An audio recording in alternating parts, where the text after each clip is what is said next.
औज़ु बिल्लाहि मिनश शैतानिर रजीम बिस्मिल्लाहिर रहमानिर रहीम अल्लाहुम्मा सल्लि अला सय्यिदिना व शफ़ीअना मौलाना मुहम्मद व बारिक वसल्लिम सल्लु अलैहि सलातु वस्सलामु अलैका या नबी अल्लाह सल्लल्लाहु अलैहि वसल्लम अल्लाहुम्मा अरिनल हक़्क़ हक़्क़न वरज़ुक़ना इत्तिबाअ व अरिनल बातिला बातिलन वरज़ुक़ना इज्तिनाबह। तो आज हमारा जो है भाई ये लास्ट चैप्टर है। लास्ट मतलब एक से बाद में एक छोटा सा मजमून है, उसको हम लोग कल इंशाल्लाह कंप्लीट करने वाले हैं, तो उसमें कुछ मामला देखा जाएगा। आज ये लास्ट चैप्टर है द थर्ड वे आउटसाइड इस्लाम। इसमें हम लोगों ने अली भाई को मदऊ किया है। ये 2 किताबें लिख चुके हैं, आप लोगों को पता है। एक किताब हमने मकतबा गज़ाली से पब्लिश भी करवाने की कोशिश की और हो गई अल्हम्दुलिल्लाह। तो अब हम अली भाई को माइक जो है सौंप देते हैं। Yes sir, go ahead. जी, तो इस चैप्टर का नाम है the third way outside Islam. ये थर्ड वे वाली बहस जो है, ठीक है, ये असल में ये बहस 20वीं सदी में काफ़ी ज़्यादा इसे बोलते हैं वायलेंट थी बहुत तरीकों में। जैसे मिसाल के तौर पर 20वीं सदी में आपको मालूम होगा एक कोल्ड वॉर चल रही थी कैपिटलिस्ट और कम्युनिस्ट स्टेट्स में, ईस्टर्न वेस्टर्न ब्लॉक्स में, ठीक है। उस उसको लेके एक थर्ड वर्ल्ड बोला जाता था, थर्ड वे बोला जाता था। फिर ये सेकुलर रिलीजियस लोगों में तो जंग चल ही रही है पिछले कई सदियों से, तो उसे लेके एक थर्ड वे और थर्ड वर्ल्ड का एक तस्वुर दिया जाता था, ठीक है। तो वैसे ही इन्होंने भी, अलिया साहब ने भी, एक जो ये डाइकोटोमी जो ये डिस्कस करते आए हैं पूरी किताब में, रिलीजन वर्सेस मटेरियलिज्म की डाइकोटोमी जो उन्होंने डिस्कस की, इसमें उन्होंने radical religion like Christianity etcetera को भी डिस्कस किया, और एक रेडिकल मटेरियलिस्ट जैसे कम्युनिस्ट हो गए, सोशलिस्ट हो गए, इनको डिस्कस किया। वो ऐसे ही ये थर्ड वे को डिस्कस करते हैं। फिर उन्होंने पार्ट टू में इस्लाम को भी डिस्कस किया, जो आप लोग पिछले कुछ क्लासेस में से कवर कर लिए होंगे। एक ये बड़ा इंटरेस्टिंग टॉपिक है। ये टॉपिक ये कोई ये वाला चैप्टर कोई इस तरह का चैप्टर नहीं है जिससे आदमी एक वो कुल्ली तौर पर या तो उससे एग्री कर जाए या उसके चीज़ों को पिकअप कर ले। ये उस टाइप का चैप्टर है कि आप देखो कि दुनिया में भी धड़े हैं, ठीक है। दुनिया इतनी भी जिसे बोलते हैं लीनियर नहीं है, ठीक है। जैसे ये थर्ड वे आउटसाइड इस्लाम, इसमें ये बताना ये जा रहे हैं, मैं ज़रा सा एक ओवरव्यू बस दे देता हूँ। एंग्लो सैक्सन वर्ल्ड, इंग्लैंड को इंग्लैंड इसलिए कहते हैं क्योंकि वहाँ पे एंग्लो सैक्सन लोग रहते हैं। ये इनकी एथनिसिटी का नाम है, एंग्लो सैक्सन्स, ठीक है। अब वो इनकी लंबी तारीख है, वो कोई चाहे तो उसके लिए बहुत सारा मवाद मौजूद है, उसको पढ़ सकता है, ठीक है। तो ये बताना चाह रहे हैं कि एंग्लो सैक्सन वर्ल्ड में रेनेसांस के बाद, 16वीं सदी के बाद जो एक सिलसिला चला, एक सिलसिलेवार जो वास्ता चला, उसमें जो फलसफियाना जो एक सिलसिला था, उसमें उस तरह का बदलाव नहीं देखने मिला जैसा बाकी कॉन्टिनेंटल यूरोप, जो यूरोप का बाकी हिस्सा है, जो था यूरोप का, French, German, Russian Russian Polish, central central European, Swiss वगैरह, ठीक है, प्राग, चेक रिपब्लिक एटसेट्रा एटसेट्रा। ये सब में जो एक धड़ा देखने मिला फलसफियाना, एक रेवोल्यूशन का, एक फिलोसफिकल रेवोल्यूशन का, फिलोसफिकल एक जिसे बोलते हैं ऑल्टरेशन का, वो मटेरियलिज्म का ज़्यादातर देखने मिला, ठीक है। वो आप लोग पढ़ते आ रहे होंगे अब तक मटेरियलिज्म, और वो क्या है, उसके क्या क्या इम्प्लीकेशन एटसेट्रा एटसेट्रा, ठीक है। वो ज़्यादा देखने मिला। लेकिन इंग्लैंड जो एक आइलैंड है, ठीक है, जो बिल्कुल अलग, जैसे हम लोग आज ग्रेट ब्रिटेन बोलते हैं, ठीक है, England plus Ireland plus Man of Isles etcetera, Isle of Man, ठीक है।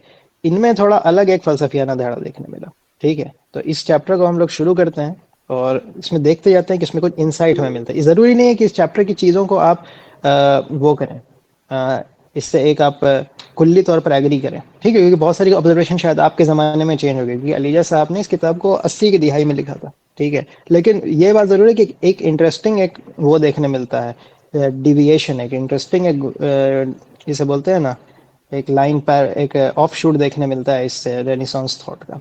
जी, तो एंग्लो सैक्सन वर्ल्ड नाम है इसका। अब इसे हम इसे इस चैप्टर को हम लोग कुल्ली ही पढ़ लेते हैं। Europe built up its basic outlooks through the root school of, जरा ऊपर कीजिए, हाँ।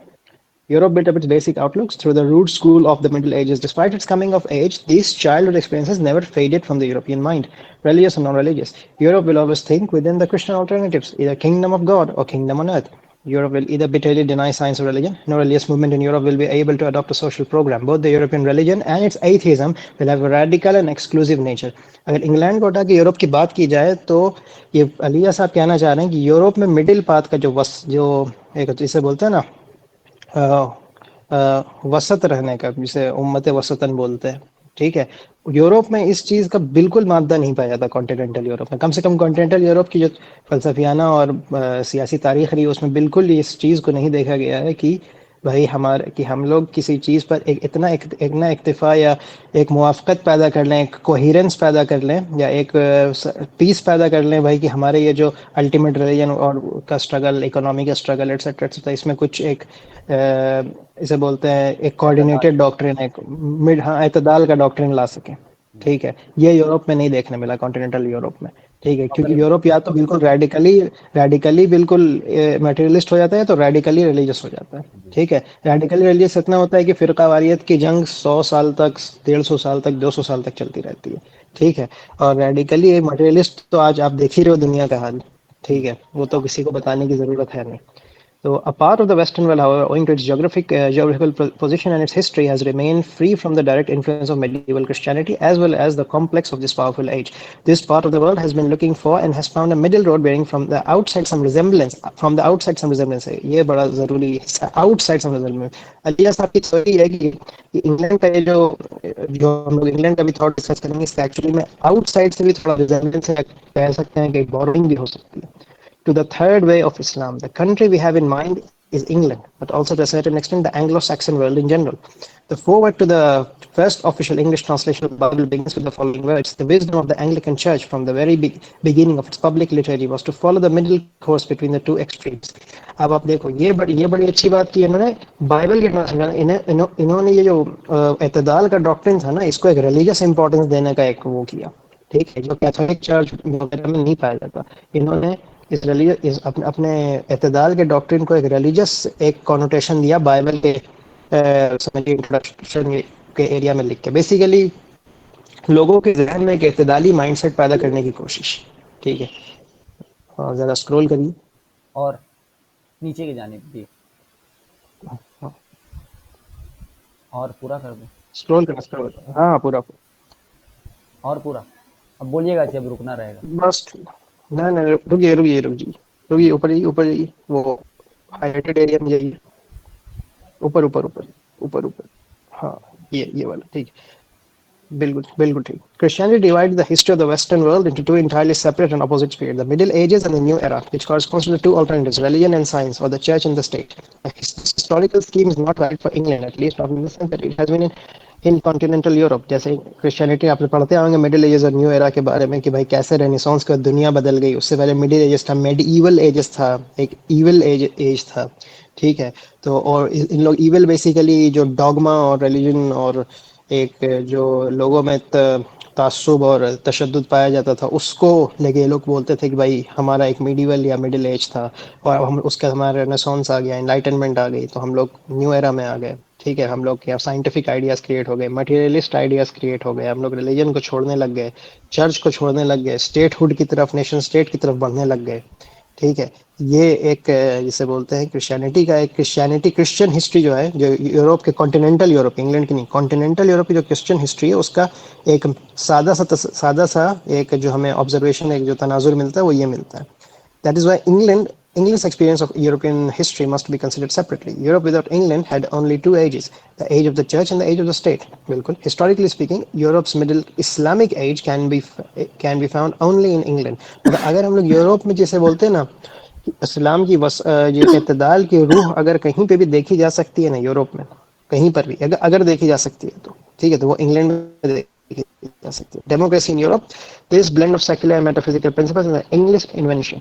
अब यूरोप जो इंग्लैंड की डेमोक्रेसी है ना, जो वो थोड़ी डिफरेंट है बाकी डेमोक्रेसी से। बाकी डेमोक्रेसी रेडिकल पॉपुलिस्ट नैरेटिव में बिलीव करता है, लोग जो बोल देंगे हो जाएगा, लोग जो कर देंगे हो जाएगा। इंग्लैंड की डेमोक्रेसी में थोड़ा फर्क पाया जाता है। इंग्लैंड की डेमोक्रेसी बोलती है नहीं भाई, एक मॉरल लिमिट है जिसके अंदर ही डेमोक्रेसी वर्क करेगा। बेसिकली ये डेमोक्रेसी से इनका मकसद ये नहीं होता कि लोगों के मामलात को तय किया जाए, अदर देन बस इनका मकसद ये होता है कि लोगों के हुक्मरान को तय किया जाए। मतलब इस डेमोक्रेसी में एक मेटाफिजिकल एलिमेंट पाया जाता है। ठीक है, सेकुलर एलिमेंट तो है कि भाई वो जो हुक्मरान है वो एक प्योरली इरिलीजियस बंदा हो सकता है या प्योरली उसका रिलीजन से कोई ताल्लुक जरूरी नहीं, लेकिन एक उसका एक मेटाफिजिकल एक मॉरल एलिमेंट भी साथ में आता है कि नहीं, इस मॉरल तनाजुर के अंदर ही अंदर काम होगा। ठीक है, इससे बाहर काम नहीं हो सकता। इंग्लैंड इसकी इजाजत नहीं देता, इंग्लैंड इतनी ढील नहीं देता। ठीक है।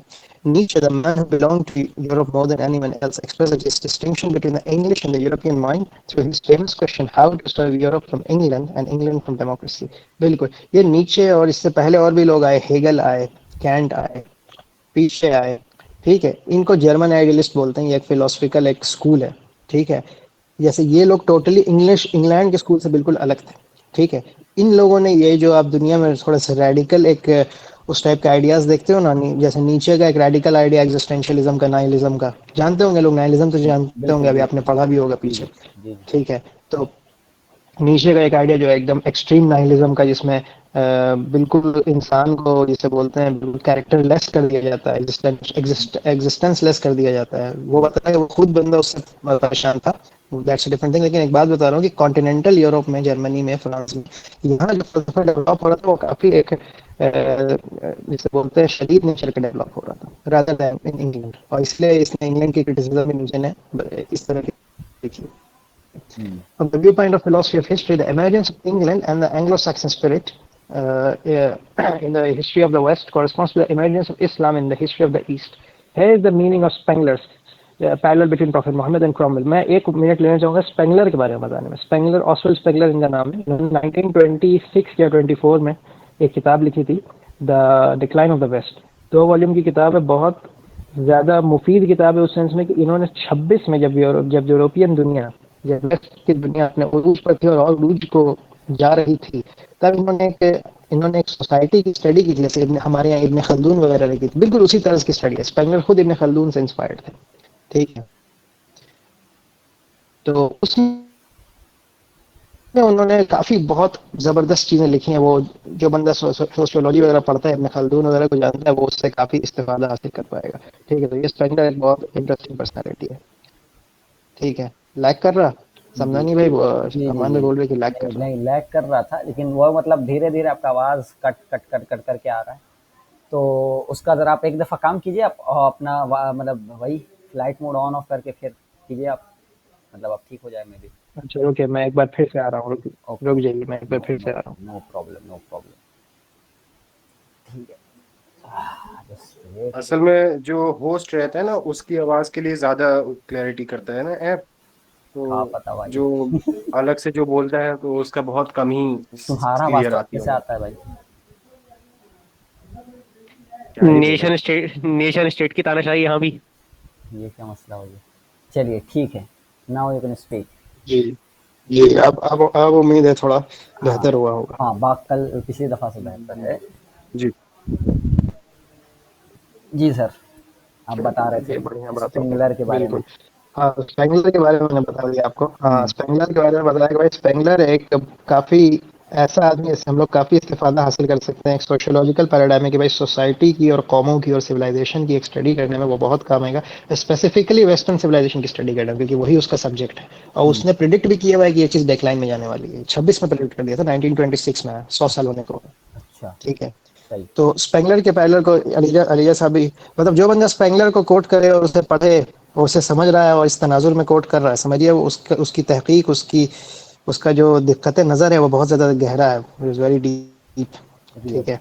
रियल। तो बहरहाल, here's the meaning of Spengler's parallel between prophet Mohammed and Cromwell, ठीक है। क्रॉमवेल कौन है भाई? क्रॉमवेल एक इंग्लिश स्टेट्समैन है। इसी ने समझ लो कॉलोनियल एडवेंचर जो हो रहे थे ना, ठीक है, उस कॉलोनियल एडवेंचर को एम्पायर बनाना और इंग्लैंड को ग्रेट ब्रिटेन बनाना और ये पूरा उधर जिसे जिसे बोलते हैं, ये इंग्लैंड का हुआ है, अच्छा ये इंग्लैंड का वल्लभ भाई पटेल है, अच्छा अच्छा अच्छा। ये समझ। इंग्लैंड का सरदार पटेल है यार, if you want to catch rise in like that, okay okay. ठीक है। जी जी। क्रॉमवेल, ठीक है। और बाकी आप इनके बारे में और पढ़ सकते हैं। एक एक मैं एडवाइस देना चाहूँगा लोगों को कि जिस भी शख्सियत के बारे में इस किताब में जिक्र हो, ठीक है, क्लास के उस शख्सियत का नाम नोट करने, क्लास पर जाके उस पर 5-10 मिनट ज़रा लगाएं और उसके बारे में जानें, उसके आइडिया के बारे में जानें, उसके मेजर काम के बारे में जानें, सही ठीक सही। है, ताकि आपको एक ये पता चलता रहे कि दुनिया किन लोगों के आइडियाज से शेप हो रही है, हम्म। ठीक है। क्योंकि अगर आपको इस तरह से एक पता होगा ना कि किन लोगों ने किस तरह के इकदाम किए, ठीक है, तो आपकी अंडरस्टैंडिंग बड़ी अच्छी रहेगी, ठीक सही है। तो सही। स्पेंगलर, क्रॉमवेल, एक्सेट्रा, जितने लोगों के नाम, बहुत से लोग, बेकन वगैरह का भी नाम आएंगे, जी ठीक है। See, the two personalities appear as contemporary in his vision of world history. Spengler बोलते हैं कि प्रॉफेट मोहम्मद और क्रॉमवेल एक जैसे हैं. देखें वो क्या बोलते हैं. United English church and state as well as the English world power started with Cromwell.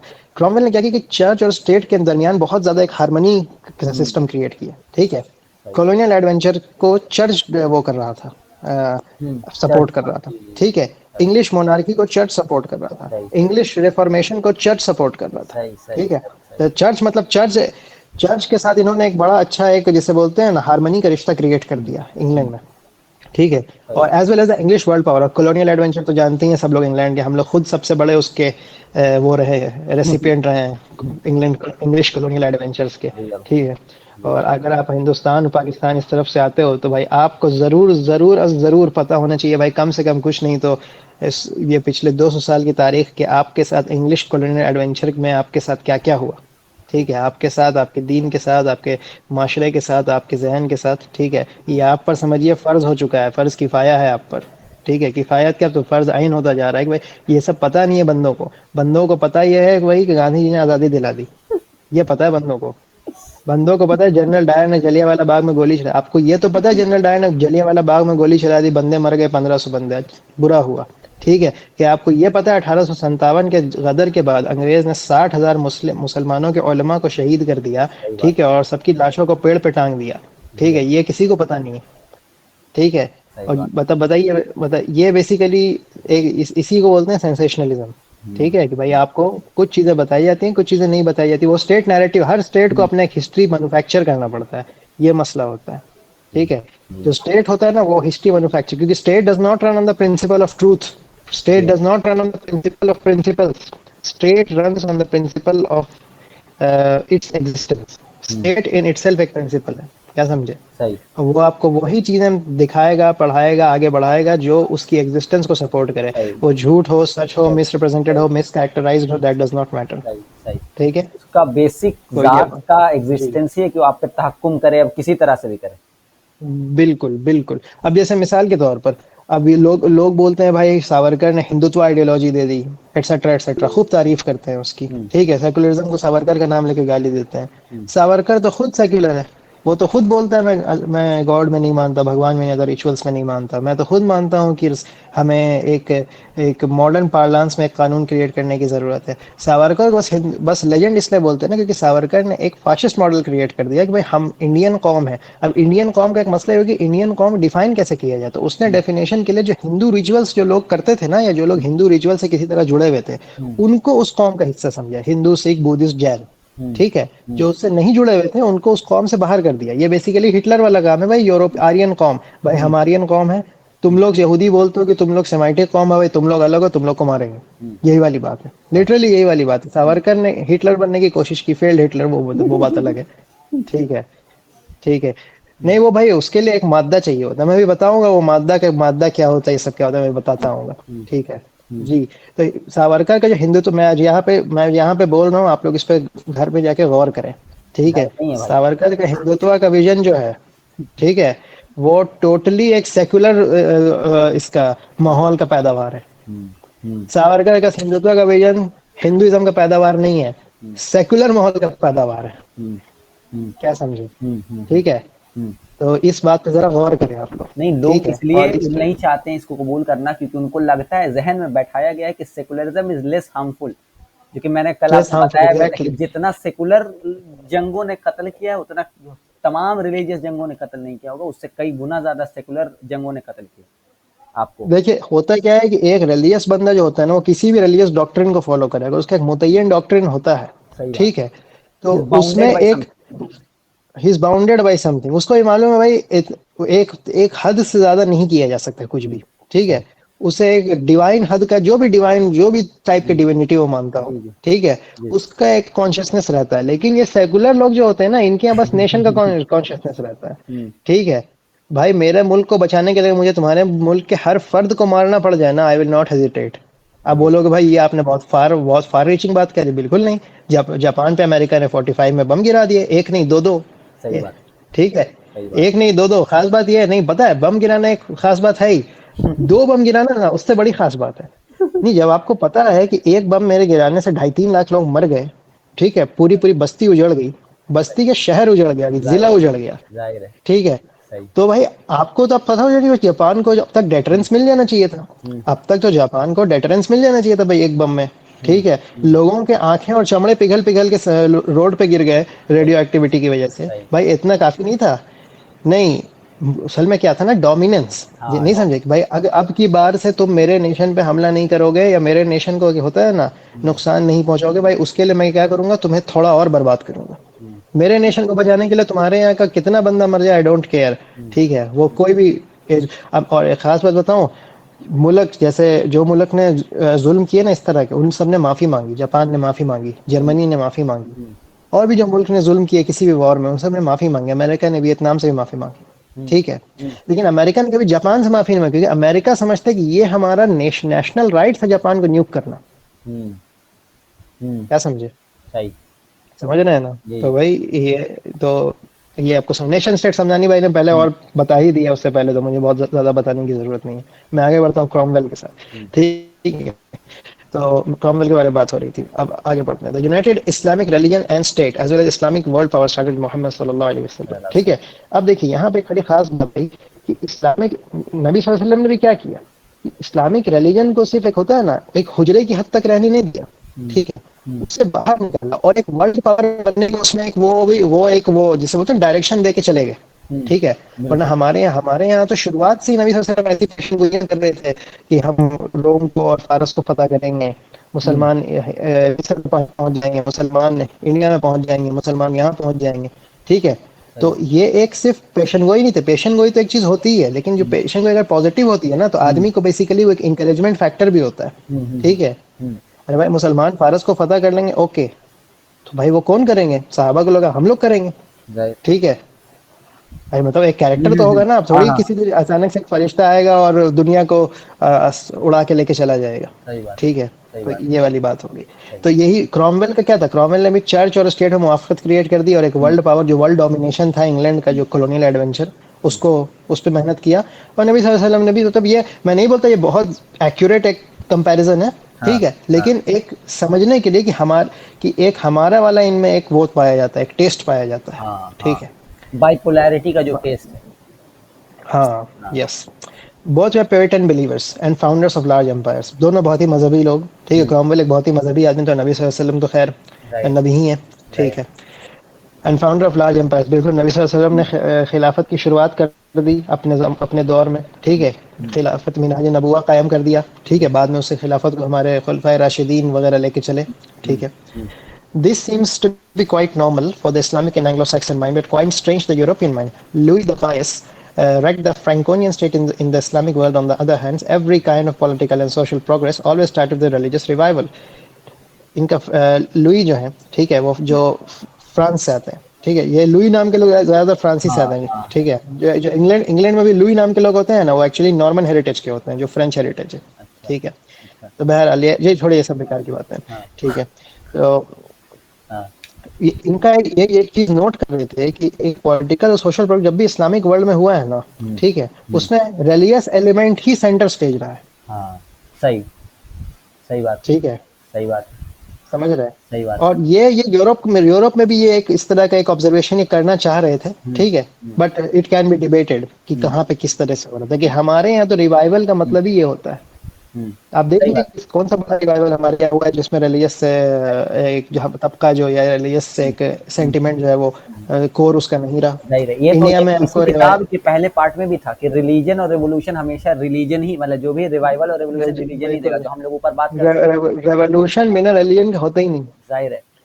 ठीक है। भले बिना भले वो, बिना हाँ, रिलीजन के सेंसेशनलिज्म हो जाता है, सही। होता है ना। सही। भाई कोई लोगों में हल्ला कर दिया, लेकिन लोगों को आप उस पे वो नहीं कर पाओगे, कायम नहीं कर पाओगे, हाँ, हाँ, ठीक है। सही। या कायम छोड़िए, आप लोगों को एक मुआफ़क़त में भी नहीं ला पाओगे, कोऑर्डिनेशन में, ठीक है। सही। तो ये चीज़ है।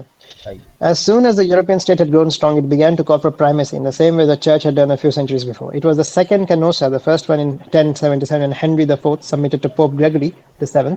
The Inquisition, which spread throughout Europe, never spread to England. ठीक है। इंक्विजिशन होता है ना, इंक्विजिशन समझ रहे हैं आप, जी, जी, इस पे हम लोगों ने कि बात की। रिलीजियस डॉक्ट्रिन को, जी, उसको वो कर देना, हाँ, लोगों पर मुसल्लत कर देना, हाँ, ठीक हाँ, है। हाँ, यूरोप में जो हुआ, हाँ, ठीक है, हाँ। ये इंग्लैंड में कभी नहीं फैला, अच्छा। ठीक है, हाँ। ये रिलीजियस डॉक्ट्रिन का मुसल्लत हो जाना इंग्लैंड में नहीं फैला, समझ रहे हैं आप? ओ। ठीक है, हाँ। रिलीजियस डॉक्ट्रिन था इंग्लैंड में, हाँ। प्रीचिंग का बात नहीं हो रहा या स्टेट हाँ। सैंक्शन की बात नहीं, मुसल्लत कर देने के बाद कि मानो नहीं तो पिटाई होगी, हाँ, मानो नहीं तो मार होगा।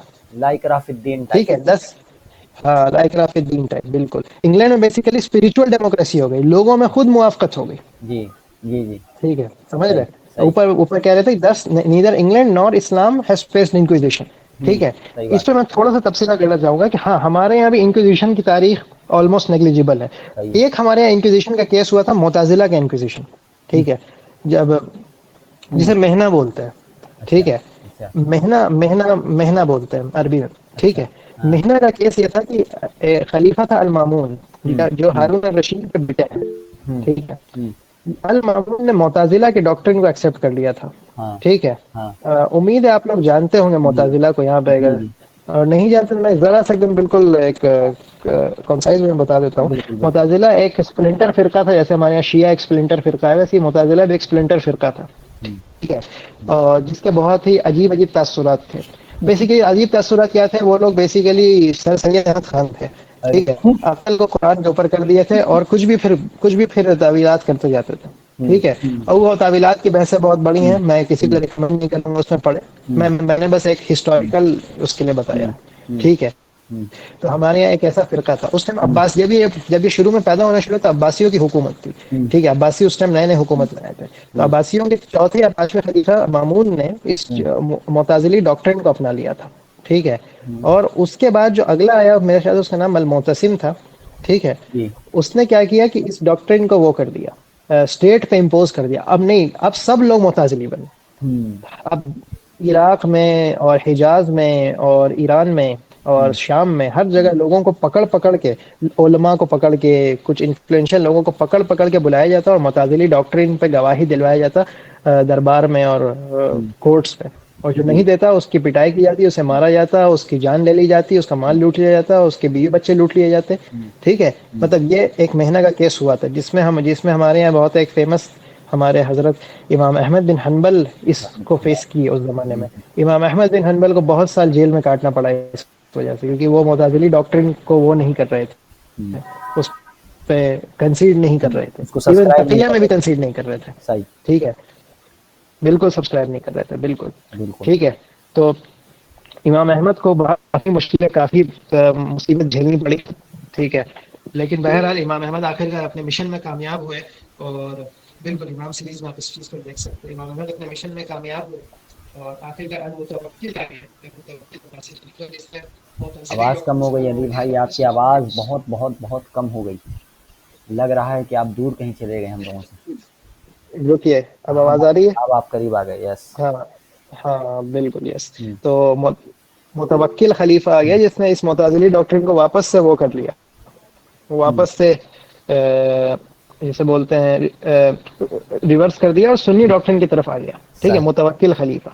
ठीक सही है, सही। और तब इमाम अहमद का मिशन पूरा हो गया, इमाम अहमद फिर बाहर आ गए, फिर कुछ वक्त बाद फौत हो गए। लेकिन ये एक फितना चला था एक जमाने में। जी जी। इसके अलावा हमारे इंक्विजिशन का कोई केस कभी नहीं देखा गया, किसी हाकिम ने, किसी पावर ने किसी चीज को ऐसे जबरदस्ती करने का। जबरदस्ती लोगों पर अप्लाई करने की कोशिश नहीं की। हाँ, स्टेट की तरफ से डॉक्ट्रिन को जरूर सैंक्शन किया गया। हम्म। ठीक है कि भाई हम लोग इस चीज को मानते हैं, तुम लोग भी मानो। हाँ ठीक है, हाँ। जैसे बोलते हैं ना, सजेस्ट करना जी या सही। लोगों में दावत करना हम्म। या लोगों में एक प्रोपेगेंडा करना, लेकिन हम्म। किसी को ये नहीं बोलेगा कि भाई नहीं मानोगे तो गर्दन काट दूंगा, जेल में डाल दूंगा। ठीक है, सही ये तो सही। बहरहाल। हाँ। For the 15th and 16th century, England seemed to be revolutionary. To the mind of the present-day Europe, it is conservative. The word conservative in England will appeal to conservative, authentic English spirit, which means a middle road in the broader sense of the word. ठीक है, तो 15-16 century में जैसे हर जगह revolution होता है, England में भी एक रेवोल्यूशनरी एक फेज देखने मिला। लेकिन बाकी यूरोप इसको रेवोल्यूशनरी नहीं बल्कि कंजर्वेटिव फेज बोलता है। कंजर्वेटिव इंग्लैंड को इन जनरल बोलते हैं ये लोग, क्योंकि कंजर्वेटिव का मतलब क्या होता है, किसी चीज को बचाना, कंजर्व करना, जाहिर। कंजर्व करने वाले लोग। बिल्कुल। ठीक है, इंग्लिश स्पिरिट को कंजर्व करने की बात है। क्या है इंग्लिश स्पिरिट, जरा इसे और देखते हाँ। हैं। The dualism of the English way of life will be better understood if we recall that it was Roger Bacon who was the founder and forerunner of England's later spiritual progress. Hmm. From the very beginning, he said the entire structure of English philosophical thought on two separate foundations. Inward experience which leads to mystical elimination, religion, and observation which leads to true science. ठीक है, तो basically इन्होंने वही एक dichotomy create कर दी, जो एक hormones dichotomy create कर दी कि भाई हमारा जो इंग्लिश वैल्यू है या हमारा जो एक वर्ल्ड व्यू है, ठीक है, वो स्पिरिचुअल और मिस्टिकल इल्यूमिनेशन पर भी है। मतलब होता है ना, हम एक जिसे बोलते हैं ऊपर से भी फिर से लैग कर रहे आप, यू आर लैगिंग अगेन।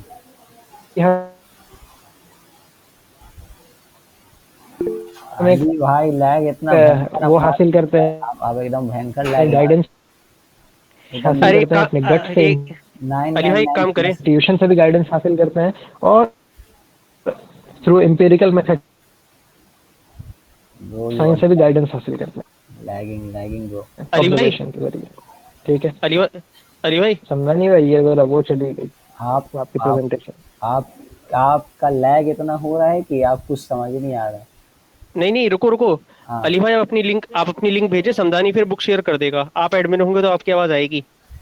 हम उनको बोला, हम असल में अली भाई को बोला कि आप शेयर करिए, है ना, तो लेकिन वो बोले कि नहीं तुम ही करो। तो मैं जो मगरिब के वक्त यही चीज़ पूछा था, तो अगेन वो वापस शायद हो सकता है ज्वाइन करे। इंटरनेट का बहुत घटिया हरकत है internet.com का, कि हम लोगों के साथ ये ज़्यादती का मामला पेश कर रहा है। ठीक है, अली भाई जैसे हजरात को हम लोगों से वो तारुफ नहीं करने दे रहा। ठीक है जी हजरत बोलिए। सर अली आपका माइक ऑफ है। सर अली क्या कहाँ हैं का internet.com कहाँ नहीं चल रही। जी वाह, जी जरा आज कहाँ। आपने दिन गलत चुन लिया है इस दिन महफिल के गलत लिए। नहीं है, जुमा का जी दिन जी, है, अब आवाज आ रही होगी। एकदम बाबरकत दिन है, जुमा की रात। जी आपके, जी आवाज आ रही है, अब आ रही है, आप फोन से इस्तेमाल करिए तो आवाज आ आप रही है। बोल सकता आसानी से आएगा। हाँ अब आ रही है। जी मैं बस, हाँ जुमा का दिन है लेकिन दिन, हाँ बाबरकत दिन तो है लेकिन वो जरा सा इसे बोलते हैं ना। हम्म, अब हाँ, हम्म, नहीं नहीं, चलो मैं फोन से ही अब आया हुआ हूँ। हाँ सही है, जी, आप उसी चलिए इस्तेमाल जी कीजिए। आ रही है आवाज। अब आ रही है, हाँ अब सही है। जी आवाज आ रही है। हाँ हाँ बिल्कुल बिल्कुल बिल्कुल। चलिए बिल्कुल बढ़िया होगी, यहाँ पे तो बताइएगा। अरे नहीं यार, नेट वगैरह है मेरे पास, वो सब चीजें हैं। मसला ये यहाँ पे आ रहा छत पे चले है, जाइए। आवाज आ रही है मेरी कि आ नहीं आ रही है रही आ रही है आ रही है बॉस, आ रही है बेहतरीन आ रही है, एकदम एकदम। तगड़े में हाँ स्टार्ट हो जाएगी। एकदम ठीक है। है? Go ahead. मुझे आपकी नहीं आ रही। ले भाई स्टार्ट अभी कर दे। बीच में कट, जहाँ बोलना चाह रहे वहीं पे रुक जा रहा है। अब जब अब चुप रह रहे तो आ जा रहा है। चलिए बढ़िया बढ़िया। तो यहाँ तो हम यहाँ पे बात कर रहे थे कि इंग्लैंड का डुअल एक्सपीरियंस के बारे में। सही। हम इंग्लैंड के एक डुअल एक्सपीरियंस के बारे में बात करना चाह रहे हाँ थे। हाँ लगे फिर गए। मेरी आवाज नहीं आ नहीं अभी आ रही है आ रही है, आप बोलते रहिए, हम बता देंगे आपको आ रही है कि नहीं आ रही है। Go ahead. गए। क्या हो रहा आज का दिन, कैसा कैसा हो रहा बॉस, ये तो बहुत आई हेट इट। यही यही यही खराबी है, इसको क्या कहते हैं, इसको जो भी कहते हैं खराबी है। नो प्लीज प्लीज, कल आ जाएंगे नहीं तो कल, अरे कल नहीं हो पाएगा, कल वो जा रहे हैं, ट्रेन का सफ़र है। कल हम ऐसे ही कल जो है कि उसको कल हम 2 चैप्टर इसलिए खींचा कि आज जाएँ, कल फिर उनको निकलना है, इसलिए आज ही का दिन उनके पास फ्री है, नहीं तो हम खुद कल ही करते। बोलिए सर। तब कैसे होगा यार, ऐसे तो फिर भाई तो अब आधी तो बात तो आज समझ में ही आज नहीं ही आ हो रही। पाएगा, नहीं तो फिर अली भाई कल से अवेलेबल है नहीं। कल जा रहे हैं मुंबई ना, तो उधर वो रहेंगे एक हफ्ता, तो हम लोग नहीं हो पाएगा। जी आवाज आ रही है। अब आ रही है सर, अब आ रही है। टाइम एक्सटेंड करने में मसला नहीं है, वो तो अ, नेटवर्क का मसला है।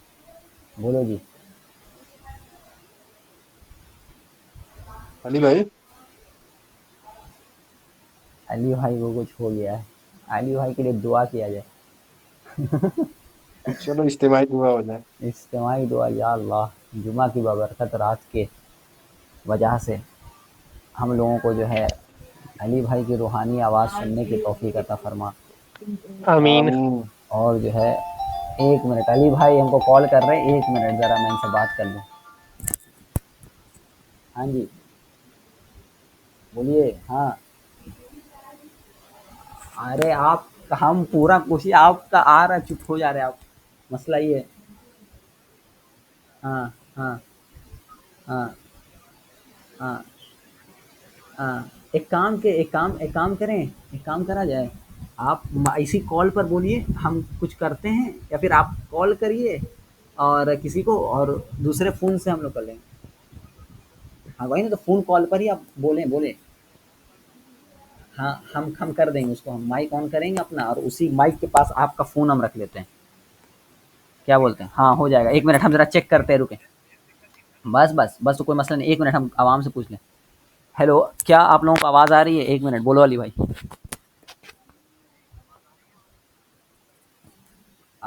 बात हम सब शेयर करें। अगर आपको आवाज़ नहीं आ रही तो भाई वो बताएँ। नहीं लग रहा आ रही है वो, ये थोड़ा इनडायरेक्ट मसला है ना, वो टेलीकास्ट नहीं हो पाता इस तरह से। आ रही है भाई, आ रही है। आ रही है, मस्त आवाज़ आ रही है। दे आर सेइंग गुड, आवाज़ इज़ कमिंग। एक काम करें, आप बोलें अब। बोलिए, इधर ही से बोलिए। आवाज आ रही है? हाँ, हाँ, पूरा आ रहा है। सब आदमी से मैंने फीडबैक ले लिया, they are good. Go ahead. चलिए ठीक है, आ रही है तो एक जरा सा मुझे वक्त दें, मैं हाँ, वो कर लेता हूँ। ठीक है, मैं नो किताब प्रॉब्लम। खोल लेता हूँ। No problem. ये सब मेरा आप लोग दिमाग देख रहे हो, ये इंजीनियर हज़रात के दिमाग ऐसे होते हैं, ठीक थोड़ा है? सा B B BTech flex maxing, कर दी।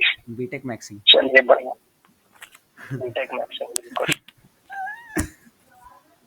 कोई बात जरा नहीं, सा मुझे वक्त दें, मैं किताब का कोई मसला नहीं अली भाई, कोई मसला जी हाँ। नहीं। जी, तो रॉजर बेकन की बात हो रही थी। रॉजर बेकन ने इसे बड़ी खूबसूरती से दिखाया कि भाई हम लोग जो इंग्लिश लोग हैं, ठीक है, हमारा दो चीजों में बहुत ज्यादा वो है, एतमाद है। एतमाद क्या, हमारा समझिए दो हमारे उसूल हैं।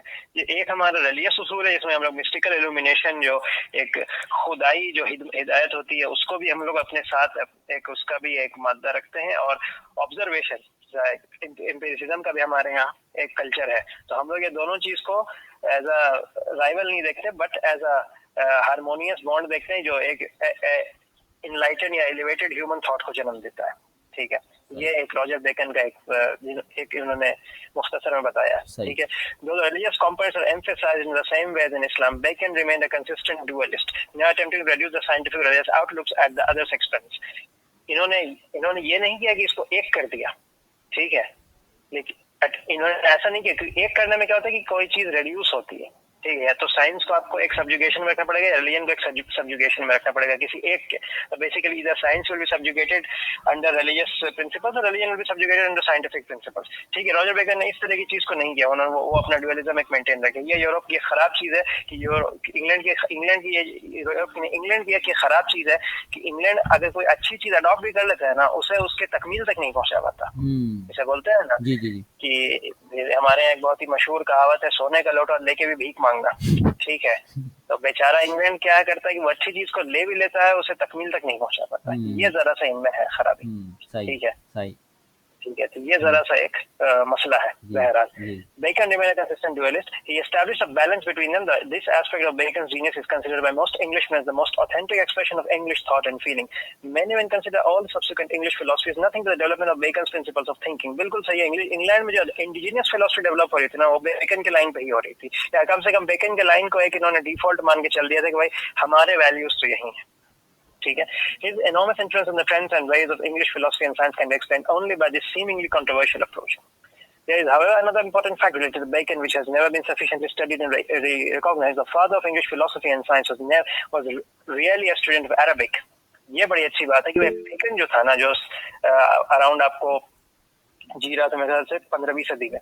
ठीक है, ये बंदा वो था, ये बंदा जो हमारे यहाँ जो गोल्डन एज में जो नॉलेज प्रोड्यूस हुआ था, सो कॉल्ड गोल्डन एज। ठीक है, गोल्डन एज में एक ऐसी मारूफ टर्म की तरह इस्तेमाल कर रहा हूँ, not as a real concept.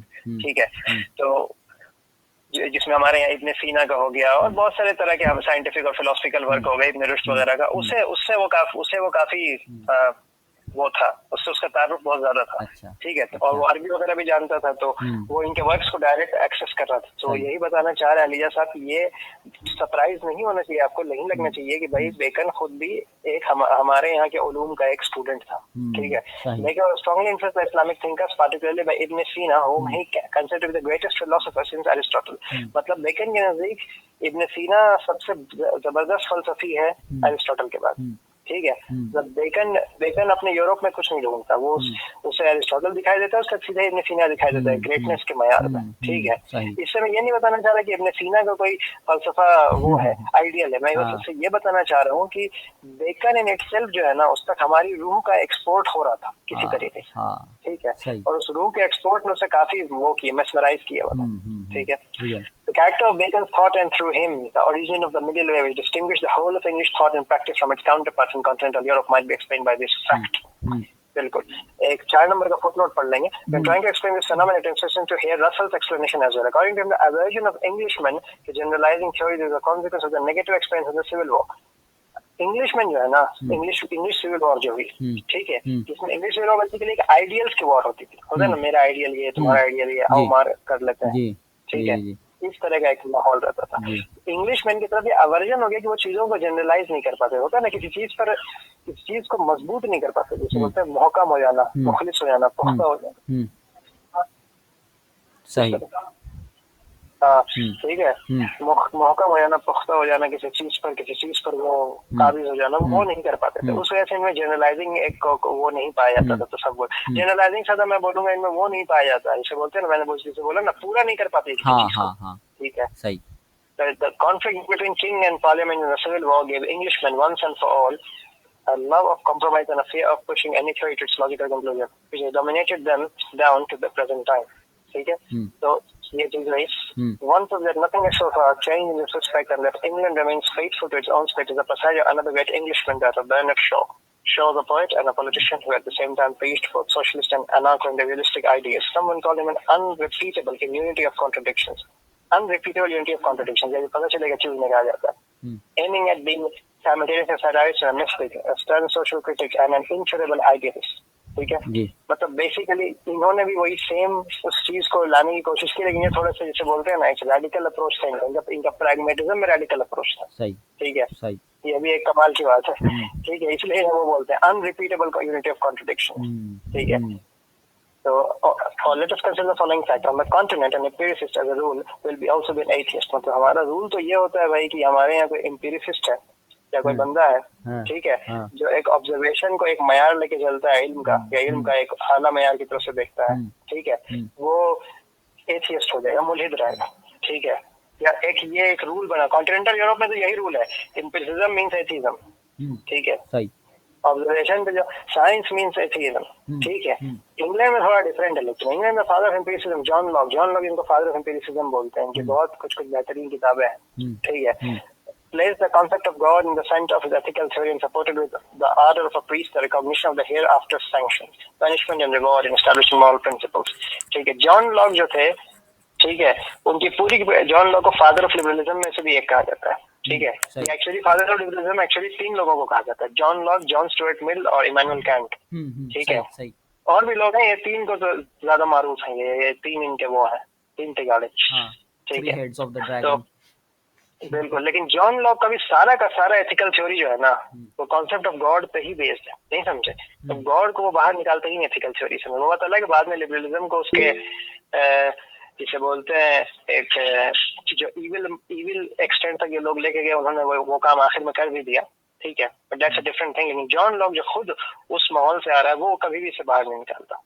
ठीक है, और वो पनिशमेंट रिवॉर्ड जो बेसिकली एक हियर आफ्टर का जो तस्वुर होता है, एक प्रीस्ट वाला तस्वुर होता है कि भाई हर काम का एक मॉरल वैल्यू है, हर काम का एक मॉरल रिवॉर्ड, एक मॉरल पनिशमेंट है। दैट इज ठीक है, वो कहता है if human hope is confined only to this world, if only here we can enjoy life, then it is neither strange nor illogical to look for happiness, avoiding everything that is unpleasant in this world and following everything that amuses us. If there is nothing beyond the grave, then the following conclusion is justified: let us drink and eat, let's enjoy the things that make us happy, because tomorrow we will die। ठीक है, तो John Locke YOLO में नहीं मानते।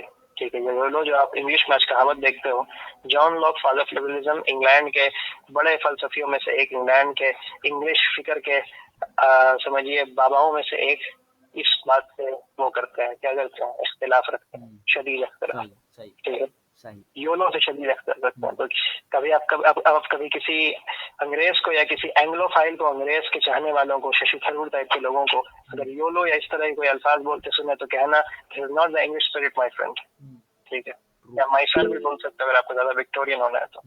बहरहाल, moreover, the famous empiricist has detailed his own proofs for God's existence. Hobbes, otherwise a positivist and materialist, undertook to prove the harmony between natural laws and the Bible. ये बड़ी बेहतरीन बात है कि यहाँ पे सिर्फ एम्पिरिसिज्म को जिसे बोलते हैं, यहाँ पे सिर्फ रिलीजन को एक वो नहीं किया जाता, रिलीजन और एम्पिरिसिज्म को जिसे बोलते हैं एक कि भाई ठीक है भाई आप लोग दो राइवल हो, हारमोनी में जियो, नहीं। हॉब्स जैसे लोग क्या कर रहे थे कि वो इनके बीच में मुआफकत दिखाने की कोशिश कर रहे थे कि भाई ये देखो harmony, natural harmony between natural laws and Bible, नहीं समझे। अगर रीजन और रेवलेशन में राइवलरी तो छोड़ो, ठीक है, वो एनोनिमिटी भी नहीं है, ये एकदम वो है, दोस्ती है दोनों में। Al Farabi unity of knowledge, unity of knowledge, Ibn Taymiyyah दारत फारूक अल-अक़ल व नक़ल, ठीक है, averting the difference between reason and revelation. Ibn Taymiyyah की तो खैर पूरी थ्योरी ही है कि अकल और नकल में कोई फर्क नहीं है, नकल यानी रेवलेशन, ठीक है, बिल्कुल। ये इब्न तैमिया का काम जरूर पढ़ना चाहिए, इस पे मैं सबको रिकमेंड करूंगा जो थोड़ा सा फलसफे और एपिस्टेमोलॉजी एक्सेट्रा में इंटरेस्टेड है या इंटरेस्टेड हो जाएंगे, ठीक है, वो उन्हें जरूर रेफर करें, बिल्कुल। This is typical of the English way of thinking. European thinkers would later unanimously declare Locke's standpoint to be untenable. जाहिर सी बात है, जॉन लॉक लिबरलिज्म के अब्बा जो हैं, ठीक है, उनको यूरोपियन थिंकर्स पसंद नहीं है, वो बात अलग है, आज उन्हें बहुत पसंद आ रहे हैं क्योंकि सपोजली लिबरलिस्ट आइडियाज दे दिए, लेकिन उस जमाने में बड़े उन्हें जिसे बोलते हैं ना खटके, समझ रहे आप कि भाई ये कैसी बातें कर रहे हो आप, ठीक है, either be a pure religionist or be a pure empiricist. However, the fact remains that his as well as Bacon's and Hobbes' controversial philosophy was the starting point of England's later intellectual and social development.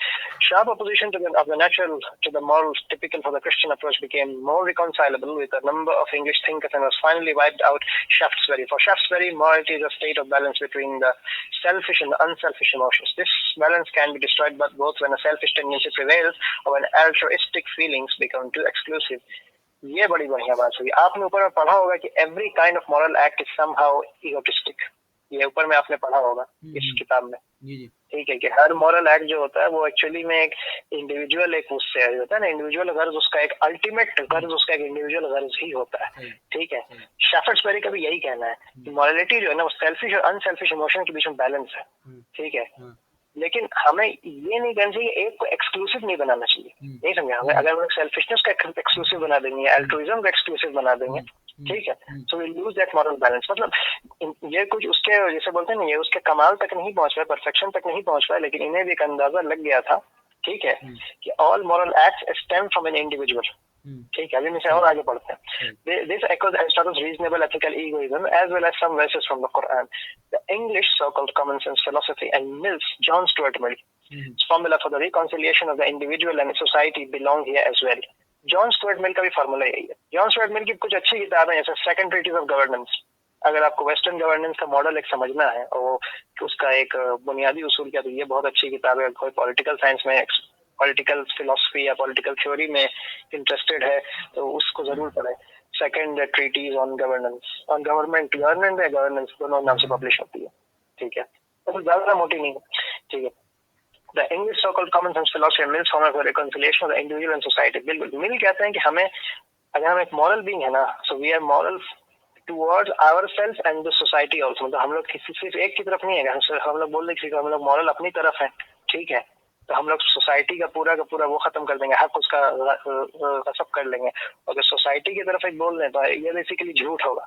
कोई भी बंदा जो उसे बोलते हैं ना, कोई भी काम सिर्फ इसलिए नहीं करता कि भाई उसे सिर्फ जिसे बोलते हैं अल्टीमेटली लोगों को ही सिर्फ फायदा पहुंचाना, there is no ultimate benefit for him, ठीक है, दिस डज नॉट एग्जिस्ट। ये अपने ऊपर में पढ़ा होगा, है ना। जी कि एक आदमी, मतलब याद दिला दूं कि लोगों का हमने बात की थी कि सेल्फिशनेस होती है ज़ाहिर क्योंकि नेचुरल लॉज के अंदर सेल्फिशनेस होती है, लेकिन जब हम सुपरा नेचुरल जाते हैं तब फिर वो सेल्फिशनेस ही होती है। मतलब जब तक नेचुरल लॉ की लिमिट में है तब तक हम लोग सेल्फलेस होते हैं कि हम कोई जो है कि उसमें अपना मफाद और ये चीज़ें नहीं देखते खुदा की इबादत में, और जो कोई भी आप उन चीज़ों पर हमने बात की, और जैसे हम लोग सुपरा नेचुरल जाते हैं, इस दुनिया की नेचुरल लिमिट से बाहर जाते हैं, तो फिर हम सेल्फिशनेस पर आ जाए कि मुझे जन्नत चाहिए, और ये सारी चीज़ें हम लोग उस पर बात कर चुके हैं मोरालिटी वाले चैप्टर में।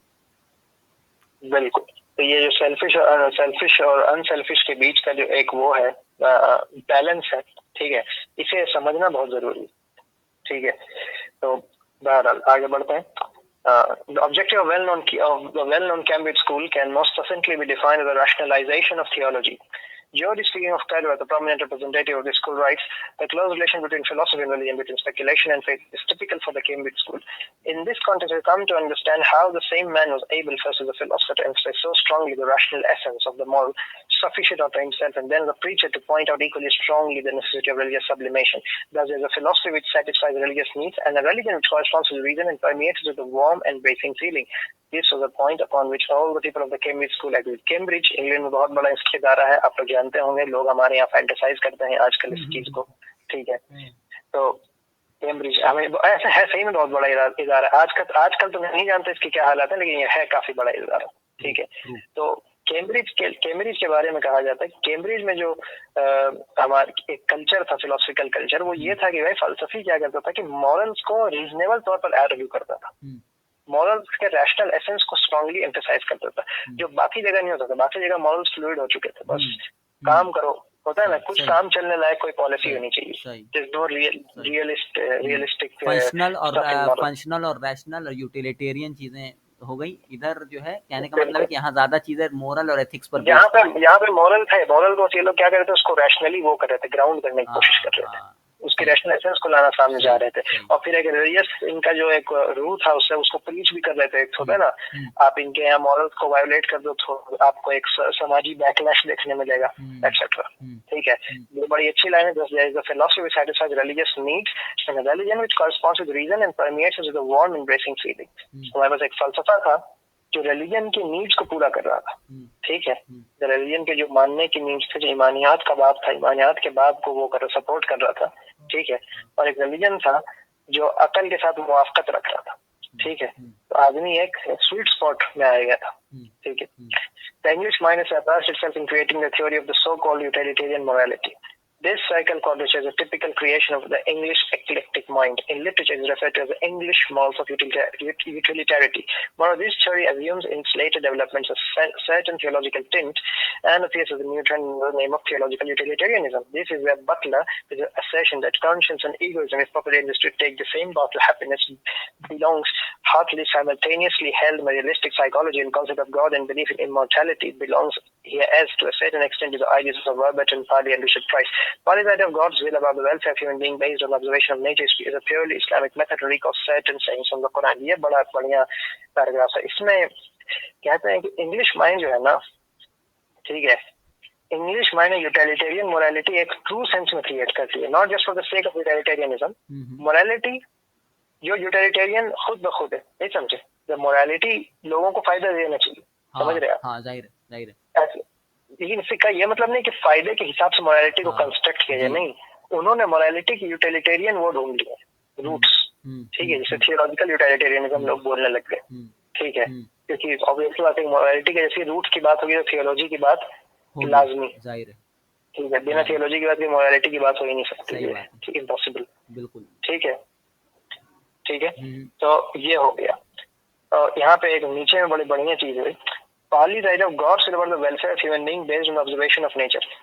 पाली बोलते हैं, ठीक है, कि गॉड का जो विल है ना, जो मॉरल विल है, जो हमें हम पर डालता है, ठीक है, वो अल्टीमेटली ह्यूमन बींग्स के वेलफेयर के लिए है, ठीक है। There is no aspect of जिसे बोलते हैं नुकसान पहुंचा देना या रिस्ट्रिक्ट कर देना या जिसे बोलते हैं क्या कर देना, एक अजियत में डाल देना, प्योर विल का तस्वुर ये अल्टीमेटली बेनिफिट के लिए है। वो आपको कभी दिखाई दे सकता है, कभी नहीं दे सकता, लेकिन वो अल्टीमेटली बेनिफिट के लिए, मतलब हर चीज गुड ही रहेगा, कभी प्योर इविल एग्जिस्ट नहीं करता, एब्सोल्यूट इविल एग्जिस्ट नहीं करता।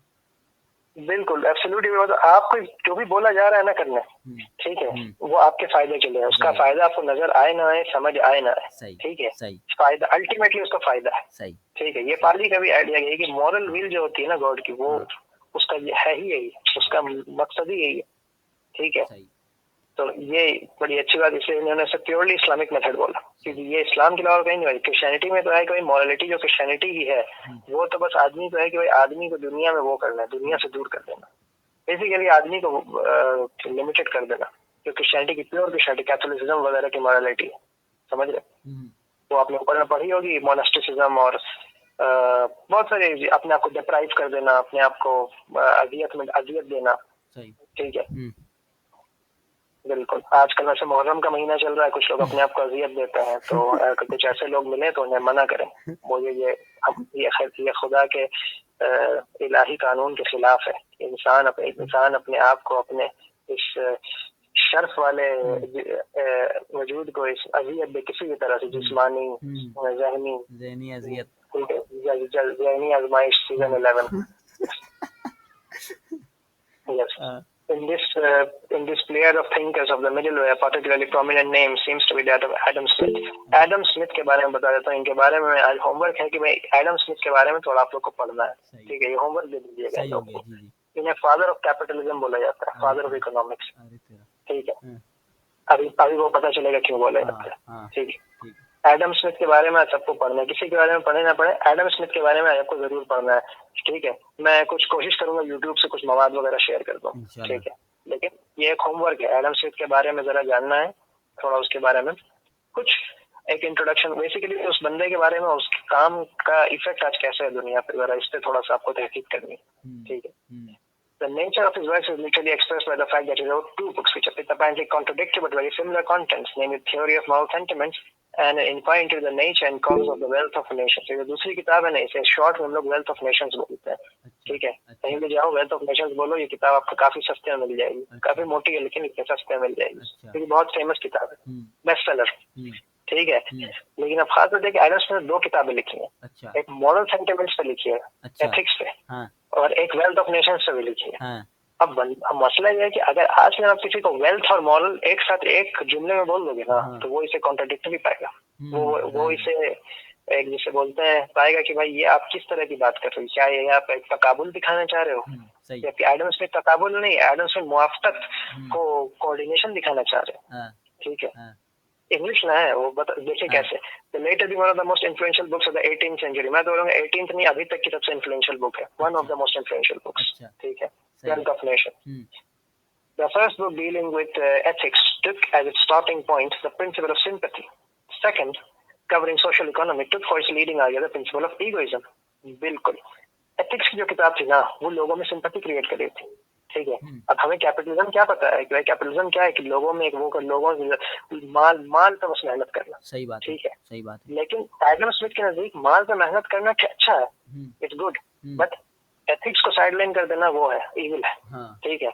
आपको यकीन नहीं होगा एडम स्मिथ के, मैं आपको कुछ पैसेज दूंगा ना अगर वेल्थ ऑफ नेशन से निकाल के, और मैं बोलूंगा ना कि ये कार्ल मार्क्स ने लिखे कि एडम स्मिथ ने, आप डिफरेंस नहीं कर पाओगे, ठीक है। ये मैं एक टीचर से पढ़ता था, अब्दुल्ला अंदलूसी, अगर कोई जानते हो तो, मैं उनकी क्लास में था, कम्युनिज्म वाली क्लास में था मैं उनकी, ठीक है। उन्होंने हमारे साथ यही किया था, उन्होंने एडम स्मिथ की किताब से एक पैसेज निकाल के दिखाया, बोला ये किसका पैसेज है, क्या ये कम्युनिस्टों का पैसेज है कि कैपिटलिस्ट लोगों का पैसेज है, ठीक है। सबने बोल दिया ये तो सोशलिस्ट कम्युनिस्ट का ही लग रहा है, ठीक है। बोला ये Adam Smith father of capitalism का है, ठीक है। तो बड़ी कमाल की बात है, ठीक, कमाल की नहीं, ये बेसिकली मैं बोल रहा हूँ ना, इंग्लैंड अपने प्रोजेक्ट को पूरा नहीं कर पाता, और बाकी जो लोग हैं वो वाले हिस्सों को साइडलाइन कर देते हैं जो उनके थॉट से नहीं टकरा होते, जो उनके थॉट से बेसिकली नहीं मुआफकत रखते, ठीक है। तो बहरहाल, this makes us think that the books were essentially contradictory, but this would not be true because Smith, a professor at Glasgow University, taught ethics, economics, and politics as a component part of an integral course in philosophy. Moreover, in his work, Smith explicitly pointed to the connections between ethics and the wealth of nations. In his Theory of Moral Sentiments, we came across the following lines: both egoism and moral feelings are facts. In the universal economy of God's project, both of them have to be taken into account. Man is a unity. He cannot be in his economic life something different than that. ये बड़ी अच्छी बात कही है, ये हमारे यहाँ भी है। इकोनॉमी जो है ना, वेल्थ एंड इकोनॉमी, वो इंसान के अखलाक और ईमान पे डायरेक्ट फर्क करती है, ठीक है, डायरेक्ट, ठीक है। यही ये भी कह रहे हैं कि आदमी हो ही नहीं सकता, आदमी को उसकी माशी जिंदगी से बाहर करके आप उसकी अखलाकी जिंदगी का तो अखलाकी जिंदगी को डेवलप करने का तस्वुर ही नहीं कर सकते। ठीक है, सही। इसलिए एक हदीस में नबी सल्लल्लाहु अलैहि वसल्लम ने कहा कि फक्र जो है यानी गरीबी कुफ्र तक आदमी को ले कुफर जाता तक लेके चला सही जाता है। बात है। ठीक है, सही। ठीक है। और इसीलिए एक नमाज का एक दुआ पढ़ने का एक वो है, एक एहतमाम करने को कहा गया है हर नमाज के बाद। ठीक है, उस दुआ ऐसे जाती है, अल्लाहुम्मा इन्नी अऊज़ु बिका मिनल कुफ्रि वल फ़क्रि व अज़ाबिल कब्र। ठीक है, अल्लाह मुझे कुफ्र से बचा, फक्र से बचा और अज़ाबिल कब्र से बचा। ठीक है, सही सही। अब यहाँ पे देखिए, यहाँ पे दो बड़ी जरूरी चीजों की डिस्कशन हुई, कुफर की और अज़ाबुल कब्र की। भाई ये तो एकदम, इससे तो नहीं बचना है आदमी को।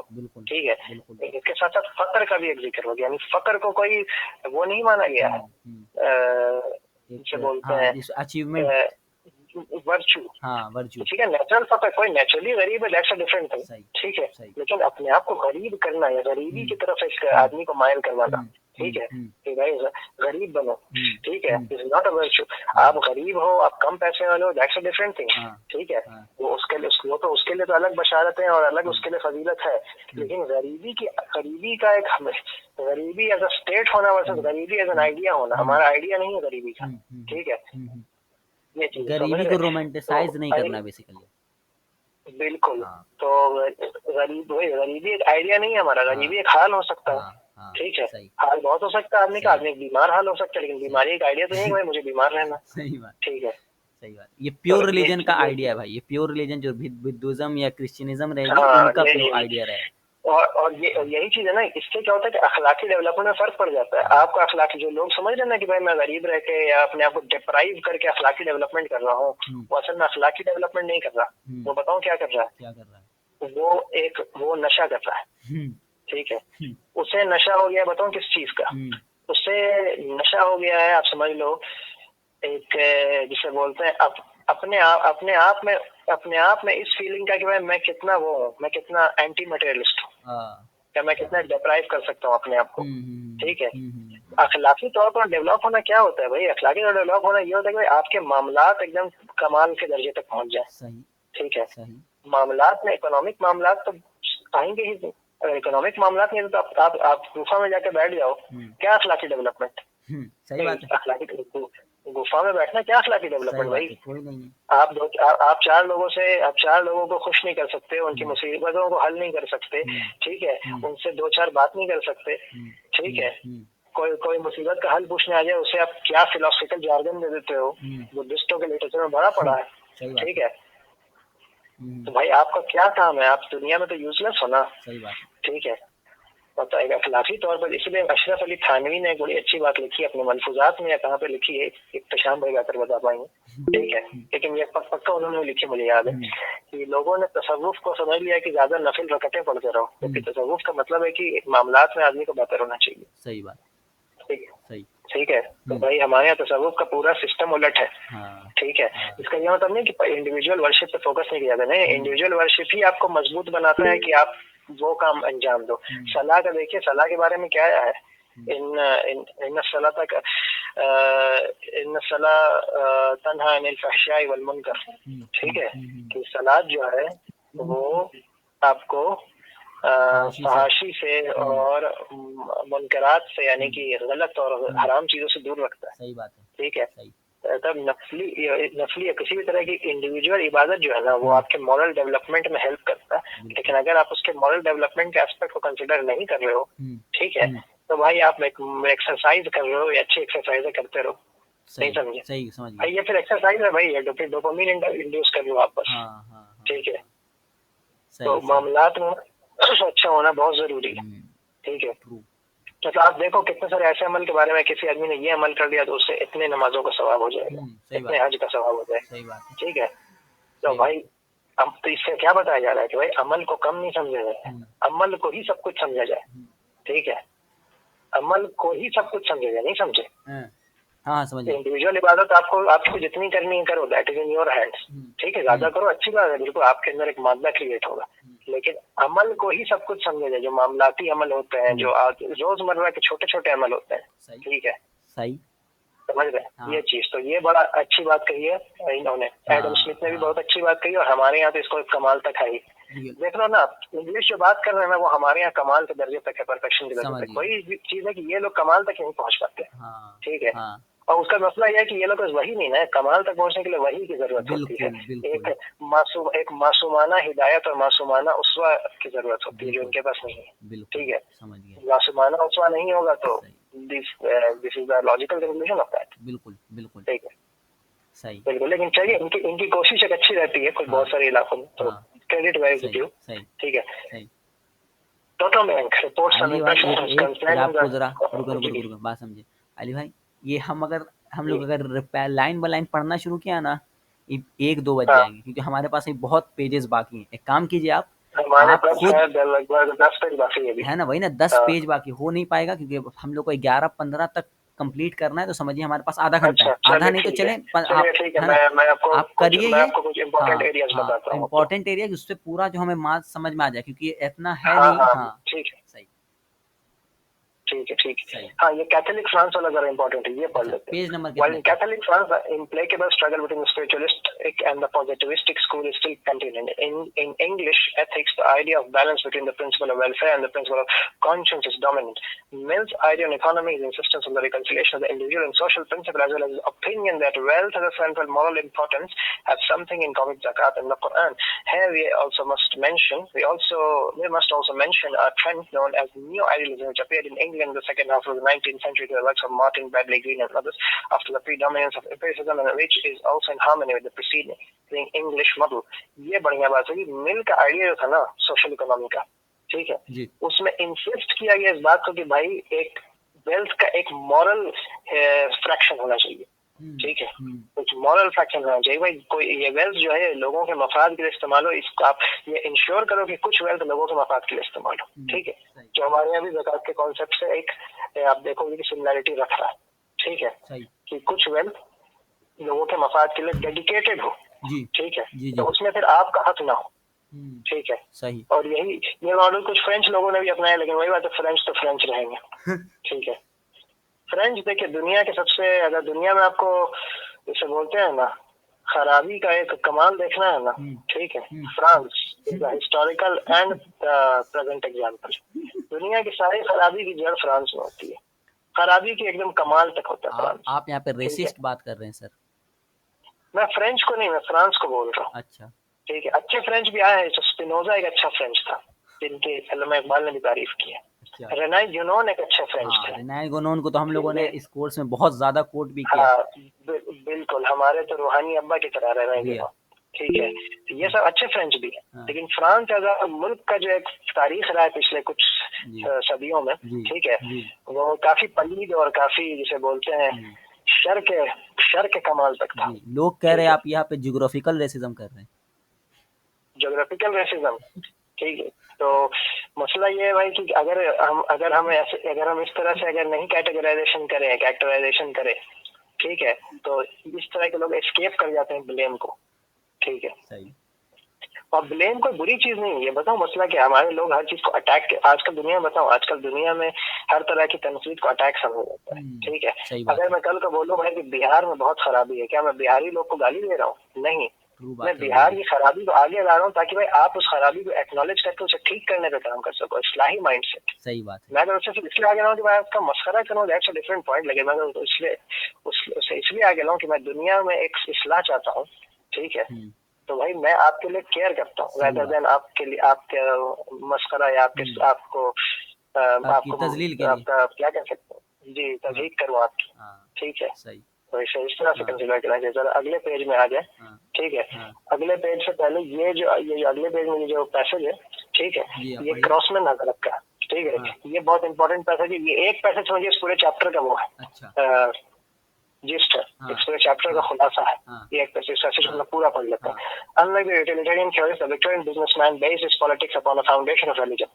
He detested the oligarchy not only for its defense of the landlord, but also for its flagrant disregard of moral principles. The intellectual energy of the Victorian age was directed not to a critique of utilitarian economics, but to theological speculation. ठीक है, Victorian businessman जो था ना, उसकी politics में religion का बहुत बड़ा एलिमेंट था। ठीक है, अच्छा, तो ये कोई यूटिलिटेरियन इकोनॉमिक्स को क्रिटिक नहीं कर रहा था, ठीक है, इसके यूटिलिटेरियनिज्म है, फंडामेंटली इख्तिलाफी है, लेकिन इसका थियोलॉजिकल स्पेकुलेशन था ना, ये इसे उसे कुल्ली तौर पर नहीं वो करने दे रहा था, कबूल करने दे रहा था। ठीक है, it was Darwin's Origin of Species, not Marx's Capital, which really disturbed the British middle class. Marks के कैपिटल ने कभी इंग्लैंड में डिस्टर्बेंस क्रिएट किया ही नहीं, इसलिए तो मार्क्स को आखिर में कहाँ पे पनाह मिली? इंग्लैंड में। मार्क्स जर्मनी से भगाया गया, फ्रांस से भगाया गया, ऑस्ट्रिया से भगाया गया, आखिर में कहाँ से पनाह मिली? इंग्लैंड में। और इंग्लैंड में ही दफन है वो, आज की डेट में उसका शायद कहाँ ब्लूबेरी में कहाँ उसकी कब्र है। ठीक है, तो मार्क्स के कैपिटल ने कभी इंग्लैंड में प्रॉब्लम की ही नहीं। क्यों नहीं की? क्योंकि इंग्लैंड में एक जो बोलते हैं ना, लोगों में एक केयर का जज्बा भी मौजूद था कि अपने फेलो मैन का इकोनॉमिक केयर करना था। ठीक है, लेकिन डार्विन का ओरिजिन ऑफ स्पीशीज ने कर दी, क्योंकि ओरिजिन ऑफ स्पीशीज ने क्या किया, आदमी को बेसिकली उसके स्पिरिचुअल एस्पेक्ट से बिल्कुल वो कर दिया, इंटेलिजेंट एनिमल बना दिया, मोरल बीइंग से इंटेलिजेंट एनिमल बिल्कुल उखाड़ के रख दिया। ठीक है, आपने पढ़ा होगा ऊपर। इससे डार्विन के ओरिजिन ऑफ स्पीशीज ने बिल्कुल बहुत हल्ला किया। ठीक है, बहुत शर हुआ इंग्लैंड में इसकी वजह से, दुनिया में हुआ, इंग्लैंड तो क्या कहें। The Oxford movement and the ritualistic controversy into his activity of ableist minds were thrown. Gladstone generally felt that politics was the second best in comparison with taking other orders. The enormous moral stability and self-confidence of 19th century England can only be understood if we give proper weight to this religious faith. The abolition of slavery, the revival of missionary crusade, and the attack on child labor, the spread of public education, dozens of other movements sprang not from political faith, but from the Christian conscience of the community. लोग किसी political gain के लिए सब काम नहीं कर रहे थे, Christian conscience एक होता है ना, एक अच्छाई की नियत से सब काम करने लग गए। ठीक है, कि भाई लोगों को पढ़ाओ, लोगों में गरीबी मिटाओ, चाइल्ड लेबर पर हमला करो। ठीक है, लोगों में से क्रिश्चियन कॉन्शियस था जो उनका बीच बीच में वो करता था, इग्नाइट होते रहता था। ठीक है, मोस्ट ऑफ द ग्रेट 90 वरना बताइए, यूटिलिटेरियन कॉन्सेप्ट तो स्लेवरी को खत्म करना एंटी यूटिलिटेरियन। बिल्कुल बिल्कुल बिल्कुल। आप एक बहुत बड़ा एब्सोल्यूट वर्किंग फोर्स खत्म कर रहे हो। आज जो वर्किंग फोर्स है वो जरूरी नहीं कि एब्सोल्यूट हो उस वक्त, लेकिन ये तो एब्सोल्यूट वर्किंग फोर्स है। 24 घंटा जानवर की तरह काम किया जा सकता है स्लेव से। ठीक है, यूटिलिटेरियनिज्म में तो बिल्कुल फायदा है। चाइल्ड लेबर का क्या दिक्कत है भाई? ठीक है, चाइल्ड से अगर काम हो ही जा रहा है तो दिक्कत क्या है? अच्छा ना, हमारा यूटिलिटेरियन बेनिफिट हो रहा है। ठीक है, लेकिन ये सब चीजों को ये लोग रिजेक्ट कर रहे थे क्योंकि इनके क्रिश्चियन कॉन्शियंस इसे एक्सेप्ट नहीं कर पा रही थी। ठीक है, वही अखलाकी इनका मेयार उतना भी गिरा नहीं था कि ये इन सब चीजों को भी ये लोग ऑन करना शुरू कर दें। Most of the great 19th century movements or reform were derived from this source, and only after they had fired the popular imagination they become part of the program of politicians. It is only on this background of religious convictions and social reforms that the true portrait of British political ideas can be painted. ठीक है, अब इधर आ जाते हैं, जरा अगले page पे आ जाइए। अच्छा, अगले पेज पे ये बियॉन्ड डाउट वाला बर्ट्रैंड रसल वाला। ठीक है, बर्ट्रैंड रसल एक बहुत ही जबरदस्त आदमी है, मौका मिला था इनके बारे में पढ़ने। जबरदस्त उस सेंस में नहीं कि ये कोई इनका फलसफा बहुत अच्छा है, जबरदस्त इस सेंस में कि इनकी ऑब्जर्वेशन, इनका नजरिया, जो इनका तनाजुर है वो काफी अच्छा है। वो ये चीजों को बड़े अच्छे तरह से ऑब्जर्व करते हैं और बयान करते हैं। ठीक है, वो बात अलग है, इनका पूरा फलसफा एक हमारे से बिल्कुल उलट है। ठीक है, लेकिन उसमें भी आपको बहुत सारे ऐसे एलिमेंट मिल जाएंगे जो इंग्लिश एक स्पिरिट को बदलता है। बर्ट्रैंड रसल, ठीक है, और मैथमेटिक्स में इनका अच्छा है। Beyond doubt, an authentic English example of joining of opposites was offered by Bertrand Russell when he said the problem of a durable and satisfactory social order can only be solved by combining the solidity of the Roman Empire with the idealism of Saint Augustine's City of God. Bertrand Russell ने बड़ी बढ़िया बात कही कि भाई ये जो durable और सैटिस्फैक्टरी सोशल ऑर्डर जो हम लोग ढूंढ रहे हैं ना इतने सालों से, इतनी सदियों से, इसका एक ही इलाज है। इसका इलाज है कि भाई रोमन एम्पायर की सॉलिडिटी जो है, तो बेसिकली जो एक होता है ना, एक हुकूमती, एक जिसे बोलते हैं सिविलाइजेशनल अथॉरिटी, सिविलाइजेशनल अथॉरिटी को जब तक हम लोग सेंट अगस्टिन की सिटी ऑफ गॉड वाले आइडियलिस्टिक एक परसेप्शन से नहीं, मतलब civilisation plus culture, state plus religion. Saint Augustine जो है वो समझ लीजिए, आप कैसे तरह से कहो, क्रिश्चियन लोग के आप क्या कह सकते हो, अब्दुल कादिर जिलानी, क्रिश्चियन लोग के अहमद बिन हंबल है। अच्छा, सेंट अगस्टिन। अच्छा, ठीक है, इतने बड़े आदमी इनके यहाँ। ठीक है, इन्होंने सिटी ऑफ गॉड लिखी है, बहुत जबरदस्त किताब है। ठीक है, तो बर्ट्रैंड रसल बोलते हैं जब तक सेंट अगस्टिन के सिटी ऑफ गॉड का आइडिया को नहीं लिया जाए, बेसिकली एक गॉड कॉन्शियसनेस के आइडियलिस्टिक आइडिया को नहीं लिया जाए सॉलिडिटी ऑफ रोमन एम्पायर के साथ, एक ड्यूरेबल सोशल ऑर्डर क्रिएट ही नहीं हो सकता। हमेशा वही चलता रहेगा, पैनिक ही चलता रहेगा। ठीक है, सही। ये बर्ट्रैंड रसल एक एथियस्ट होके बोल रहा है, ये इसकी इंग्लिश स्पिरिट बता रही है बेसिकली, ठीक है। Likewise, in answering the question, if ideas help create the world, or if it is the other way around, he said, for my part, I believe that truth lies between these two extremes, between ideas and practical life, as everywhere else, is a reciprocal interaction. बहुत जबरदस्त बात, और इस बात को आप लोग याद कर लो। एक वो है, एक सोशियोलॉजी में एक वो है, एक डायलेमा है, क्या आइडिया वर्ल्ड को बनाते हैं या वर्ल्ड आइडियाज को बनाता है? सही, ठीक है। सही। बर्ट्रैंड रसल बोलते हैं ये ट्रूथ जो है ना, ये दोनों के बीच मलाई करता है। आइडियाज और प्रैक्टिकल लाइफ कभी अलग होते ही नहीं, ये दोनों एक साथ इवॉल्व करते रहते हैं, ठीक है। ये दोनों एक साथ, ये दोनों रेसिप्रोकल इंटरेक्शन है, एक दोनों, मतलब बेसिकली आपने पत्ते देखे होंगे, कार्ड्स, प्लेइंग कार्ड्स का एक घर कैसे बनता है? एक कार्ड दूसरे पर वो रहता है, टिका रहता है। अगर आप एक को भी हटाओगे तो पूरा घर गिर जाएगा। सही बात है। ठीक है। तो आइडियाज और प्रैक्टिकल लाइफ जो है ना, इसको अलग करना समझिए मौत है। क्या समझे? इसीलिए उर्फे आम को और एक शख्स के मसलहत को और एक मसलहा को और एक मकसदा को, ये सबको अगर चेक नहीं किया किसी फिक्स के रूलिंग में और लोगों को किताब से पकड़ के बताया जाए फिक्स की रूलिंग, ठीक है, तो लोगों के लिए शर का बाइस बन जाएगा। ये मैंने इब्न क़य्यिम ने लिखा है कि जो मुफ्ती इस तरह का काम करता है ना, उसे वार्न करना चाहिए, ये तुम क्या कर रहे हो, क्या जाहिलाना हरकत है। ठीक है। सही। पुरानी किताबों के फर्क पढ़ के किसी को भी बता रहे हो किसी मसले पे, मतलब आप वही कोडिफाई करो शरीयत को, बेसिकली कहने का मतलब ये हमारा वही है।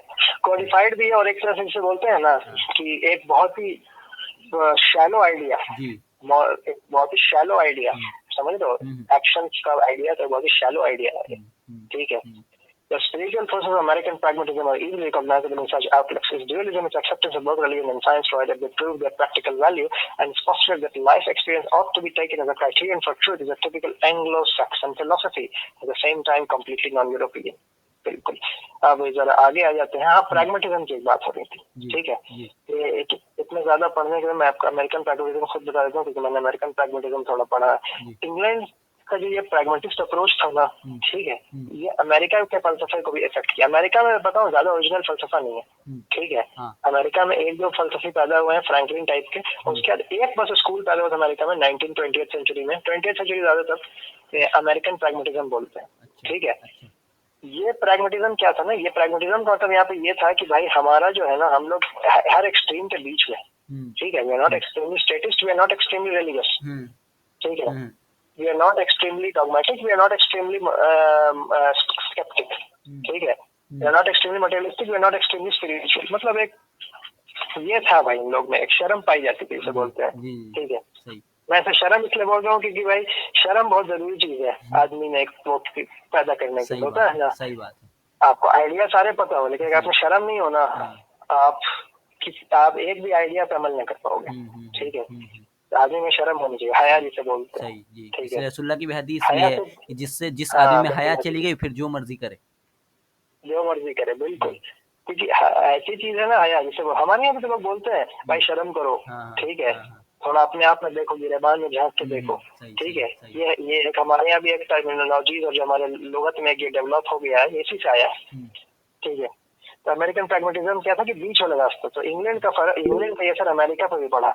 इसलिए अमेरिका भी आज की डेट आज तक आप देखो, ट्रम्प जो है अपने इलेक्शन कैंपेन में, ठीक है, जीसस क्राइस्ट और गॉड वगैरह का नाम लेता है आज तक, और वो जीतता भी है, ठीक है।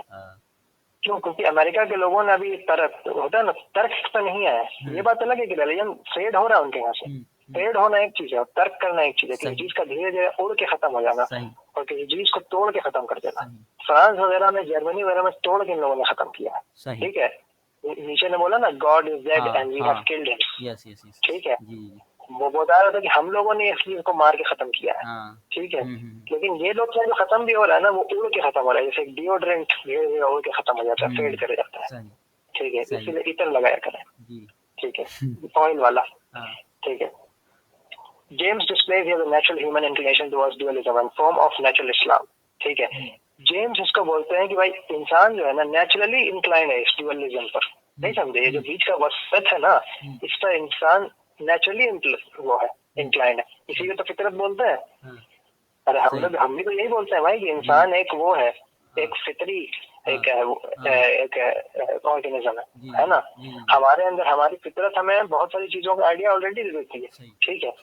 अगर कुछ एकदम बिल्कुल स्पेसिफिक मॉरल एक बाउंड्रीज को छोड़ दिया जाए, ठीक है, तो मॉरल कॉन्सेप्ट का आइडिया तो हमें ऑलरेडी होता है, ठीक है, सही। बस होता क्या है कि बाज दफा वो कवर हो जाता है, बाज दफा उसका आइडिया तो होता है लेकिन उस तरह से एनलाइटेंड होकर सामने नहीं आ पाता, ठीक है, जो वही आके कर देती है। वही का काम क्या है? वही का काम आप बताओ। अच्छा, कुरान में एक चीज पढ़ोगे, तज़कीर नाम का लफ्ज सुना होगा, ठीक है, तज़कीर इकरार में एक सीरीज है तज़कीर बिल कुरान, 4 घंटे की है, उससे ज्यादा। मैं सबको बोलूंगा देख लें, अच्छा, ठीक है। तज़कीर मतलब क्या होता है? किसी को रिमाइंड करना। कुरान का काम क्या है? रिमाइंड करना। जी जी नहीं समझाई जी समझे? जी जी। रिमाइंड करने का मतलब क्या होता है? कोई चीज पहले से आपके पहले से अंदर आपने मौजूद थी है। जी, ये वाले हम लोगों को रिमाइंड करते हैं। हम लोग पहले चैप्टर में गुजर चुके इस पर। ये आप बाहर से किसी को दावत नहीं दे सकते। जो चीज़ हम लोगों ने बात की थी, बाहर से फोर्स करना, बाहर से लोगों को ड्रिल करना, ये बिल्कुल। बिला वजह की चीज़ होती है। ये नेशन स्टेट करता है, इंसान सिर्फ रिमाइंड करता है। हम लोग इस पर बात कर चुके हैं जी। जी, अब जरा इस पे 279 में सेकंड पैराग्राफ देखते हैं, बर्ट्रैंड रसल वाला, फिर से, जी ठीक है। जी जी Bertrand Russell very important personality, लेकिन मैं किसी को रेकमेंड नहीं करूंगा पढ़ने के लिए अंटिल वो फिलोसफी पढ़ता हो और एक्टिवली पढ़ता हो, ठीक है, क्योंकि थोड़ा गुमराह भी हो सकता है बंदा। Bertrand Russell gave a very acceptable formula for understanding pragmatism by underlining two basic philosophical tendencies of its founder. There were two sides to William James' philosophical interest, one scientific, the other religious. On the scientific side, the study of medicine had given his thoughts a tendency towards materialism, which, however, was held in check by the religious emotions. Bertrand Russell एक William James का example देते हैं, जो scientist था, ठीक है, कि भाई इसका जो साइंटिस्ट, ये इसके जो साइंटिफिक रिसर्च है ना मेडिसिन के फील्ड में, ठीक है, ये एक मटेरियलिस्टिक एक यूटिलिटेरियन बेनिफिट तो दे रहा था, लेकिन इसको चेक किया था कि रिलीजियस इमोशंस को चेक किया था कि भाई इसके साइंटिफिक एंडेवर एथिक्स के बाउंड्री को लांग ना जाए, ठीक है, सही। बहुत इंपॉर्टेंट चीज, ठीक है। ये वापस से थोड़ा इसी पैराग्राफ में, let us recall here that English thoughters American started from the same two premises found in Roger Bacon 7th century earlier. In the meantime, Europe has passed a complete semi-cycle, starting from Saint Thomas Aquinas at one pole, ending with Lenin at another. ये है इस chapter का खुलासा कि भाई English और American thought जो था ना, वो रॉजर बेकन का जो प्रैग्मेटिस्ट थॉट था ना, कि हम भाई metaphysical illumination, mystical illumination plus observation, दोनों को हम हार्मनी में समझते हैं, मतलब बाइपोलैरिटी लेकर के चलेंगे, दोनों को लेकर के चलेंगे, दोनों को हार्मनी में समझते, इसको लेके आगे बढ़ा, ठीक है। बाकी यूरोप जो था ना, उसमें सेमी सर्कल वाला 180 डिग्री वाला वो टर्न ले लिया, सही, ठीक है, फुल सर्कल नहीं, सेमी सर्कल, जैसे हम लोग इंडिया 180 डिग्री टर्न बोलते हैं, एक पोल से दूसरे पोल, एक पोल से दूसरे पोल चले जाना, ठीक है। हाँ।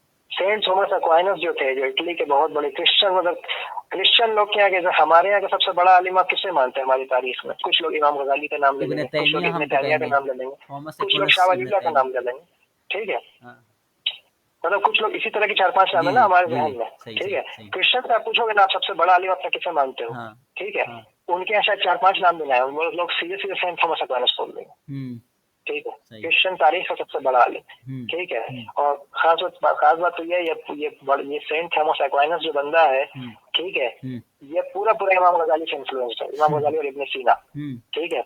इब्न सीना से इसका पूरा फलसफा इन्फ्लुएंस्ड है, और इमाम गजाली जिसकी पूरी, जैसे बोलते हैं, प्रैक्टिकल थ्योरी इन्फ्लुएंस्ड है, ठीक है। इससे बहुत सारी स्टडी है, बहुत सारे पेपर है, पढ़ सकते हो आप। आपको अगर थॉमस एक्वाइनस और गजाली पे एक्सपर्ट चाहिए तो मैं किसी दिन उनको बुला सकता हूँ, ठीक है। तो बहरहाल, तो और जो यूरोप में क्या किया बाकी में, थॉमस एक्वाइनस से लेनिन पे चले गए, ठीक है, एकदम भयंकर, थॉमस एकदम बिल्कुल, लेनिन कहा, जाबिर एकदम पागल आदमी, ठीक है। मतलब इस तरह से समझिए, अब हम मुसलमानों के पर्सपेक्टिव में लें तो शाह वलीउल्लाह से जॉन एलिया, जॉन एलिया काफी छोटा नाम ले, शाह वलीउल्लाह से मैं बताऊं कौन है ना, मतलब जॉन एलिया तो फिर भी बहुत सारे मजहबी कॉनोटेशन देता है, ठीक है, सही बात है। शाह वलीउल्लाह से वो जावेद अख्तर, कौन? जावेद अख्तर, हाँ, जावेद अख्तर, गुड। शाह वलीउल्लाह से जावेद अख्तर तक का सफर, वो बात अलग है कि शाह वलीउल्लाह का बहुत बड़ा इन्फ्लुएंस था, उन्होंने तो यार दुनिया बदल के रख दी थी अपने जमाने में। जावेद अख्तर बेचारा क्या करे, टीवी का चैनल ही बदलता रहता है, लेकिन एक बस मिसाल के लिए, छोटी मिसाल के लिए बता दिया, ठीक है।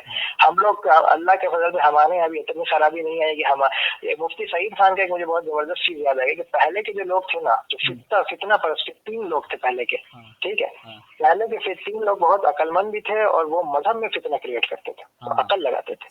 अभी के 3 है ना, कम अकल है, तो मजहब में फितना क्रिएट नहीं कर पाते, तो कुछ भी दुनिया में कुछ भी सेंसेशनलिस्ट चीजें लाते रहते हैं। इसलिए आप देखो कि अब जो नए फिरके क्रिएट होते हैं बड़े शैलो किस्म के होते हैं। तो पहले के जो फिरके हैं, पहले जो स्प्लिंटर ग्रुप्स बने, वो काफी मजबूत तरह के स्प्लिंटर ग्रुप, शिया का बहुत मजबूत स्प्लिंटर ग्रुप था, आज तक कायम है। खवारिज का एक बहुत मजबूत स्प्लिंटर ग्रुप था, आज तक उसके असरात कायम है, बाजी वगैरह में कायम है और हमारे कुछ लोगों में भी कायम है। ठीक है, तो पहले के स्प्लिंटर ग्रुप काफी वो थे, मजबूत थे, क्योंकि उसमें लोग मेहनत करते थे। ठीक है, आजकल लोग मेहनत नहीं करते, आजकल फिरका बनता प्लम्बरी फिरका, आया गया 3 साल पहले खूब था, अभी खूब पिटाई खा रहे हैं। आजकल फिर गांधी फिरका, ठीक है, जरा सा क्रिटिसिज्म हो जाता है तो लोग बिल्कुल अखलाक सही बात है। पहले मोतजिली भी किताब लिखते थे भयंकर भयंकर, एक जमशकरी को आप लोग जानते होंगे, मोतजिली का एक मैं आपको चीज बता रहा हूँ, मोतजिलियों की कंट्रीब्यूशन जो है ना जी बहुत ज्यादा है, तो बात कुरान में बहुत ज्यादा, आज तक हम लोग फायदा उठा रहे हैं, एक से नहीं मल्टीपल से। ठीक है, मैं तो ये लोग मेहनत करते थे, ये लोग सही में मुखलिस थे, अपने फितने की तरफ मुखलिस थे ये लोग। वही चीज बता रहा है कि देखिए, एक है जमशकरी एक तरफ है, और यहाँ आ गया रिसर्च पेपर 5B, देखिए जवाल चेक करिए, मतलब सोचिए जमशकरी का, इंजीनियर का इन्फ्लुएंस में बता रहा हूँ मैं, इंजीनियर को कोई जमशकरी लेवल का गुमराह नहीं बोल रहा, मैं इन्फ्लुएंस में बता रहा हूँ। ठीक है, समझ रहे आप, इंजीनियर का फितना है आयरन डोम हाफिज़ुल्लाह। ठीक है, ये इंजीनियर का फितना। ठीक है, तो मैं आपको बस इसलिए ये चीज बता रहा हूँ कि भाई आदमी को सब चीज से पहले अपने जमाने और अपनी अकल पर जुड़िया करना चाहिए। ठीक है, कि ये कहाँ आके हम खड़े हो गए। सही बात। ठीक है, तो थोड़ा रेट्रोस्पेक्शन आपको मिलेगा, ताकि आप भी देखो कि कहीं मैं भी इस खराबी का शिकार तो नहीं हूँ। ठीक है, जरा अगले पेज में आ जाए। ठीक है, अगले पेज में आ जाए। ये ज़कात वगैरह तो हमने कवर कर लिया। ठीक है, हाँ, इसका लास्ट इस पेज का third paragraph, in the future it is expected that Europe will accept all the consequences of science including extremely inhuman results, while England and America will most probably stop at halfway. Pragmatic attitudes. For in Europe, congruent to the Christian position, religion is religion and science is science. And in England, the supreme values always be practice, that is life. तो ELISA साहब का ये prediction है, जिससे मैं agree नहीं करता, लेकिन मैं पहले बता देता हूँ, तो मैं अपना भी कुछ मौक़िफ़ बता देता हूँ कि यूरोप साइंस के सारे कॉन्सिक्वेंस एक्सेप्ट कर लेगा। ठीक है, कितने भी इनह्यूमन हो, कहाँ तक भी आदमी को खींच के लेके चलेगा। ठीक है, लेकिन अमेरिका और इंग्लैंड नहीं करेंगे। ठीक है, समझ गए। अब उसका वही आर्गुमेंट है कि इन लोग का एक प्रैग्मेटिक है, इन लोग की जिंदगी ज्यादा जरूरी है। ठीक है, लेकिन मुझे लगता है कि ग्लोबलिज्म का जो एक बवंडर आ गया है, और लोगों की जो ग्लोबलिज्म का बवंडर भी छोड़िए, लोगों की अकल में एक पर्दा पड़ गया है ना। ठीक है, ये अब लोगों में से प्रैग्मेटिक स्पिरिट भी खत्म कर रहा है, ये मेरा एक ऑब्जर्वेशन है। नहीं, सही बात। ठीक है, सही बात है। तो अब इससे होगा क्या कि जिसके पास जितना ज्यादा रिसोर्स रहेगा ना, वो उतना ज्यादा ब्लंडर करेगा, इनह्यूमन एक्सट्रीमिटी की तरफ बढ़ता जाएगा, ब्लंडर की तरफ। सही बात, समझ गए ना। ट्रू। तो अब देखते हैं, अलीजा साहब की बात सही होती है कि हमारी सही होती है। मैं तो चाहूंगा मेरी सही ना हो, इन्हीं की सही हो, या दुनिया में और कितनी बुरा है। The world can not is not ready for another nuclear war. सही बात है। ठीक है, सही बात। हाँ, इसकी एक चीज आपको ये देखने मिलेगी, अमेरिका हर जगह जंग में आता तो है, लेकिन देर से आता है।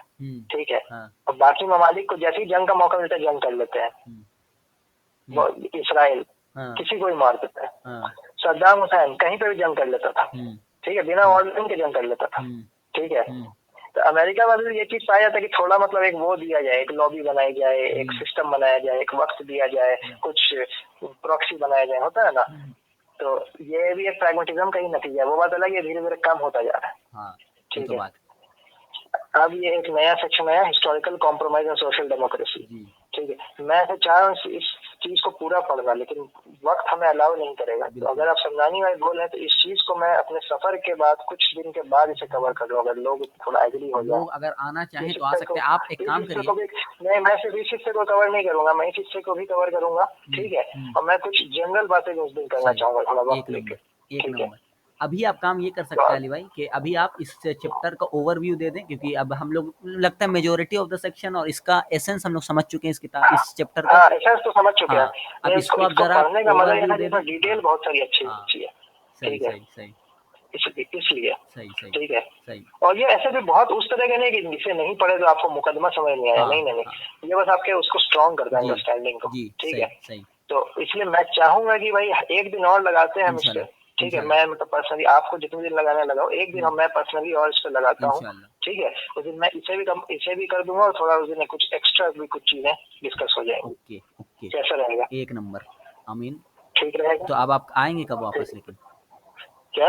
आप वापस कब आ रहे हैं? हम वापस आ जाएंगे इंशाल्लाह मंगल को आ जाएंगे, मंगल नहीं, सोमवार को आ जाएंगे, पीर के दिन, मंडे। मंडे। तो एक काम करते हैं, हम लोग तो कल इस चैप्टर को, इस बुक को कंप्लीट कर लेंगे, उसके बाद फिर मंडे हाँ को या ट्यूसडे को as extra extra discussion day करके इसमें आपको हम लोग उस दिन मधु करेंगे।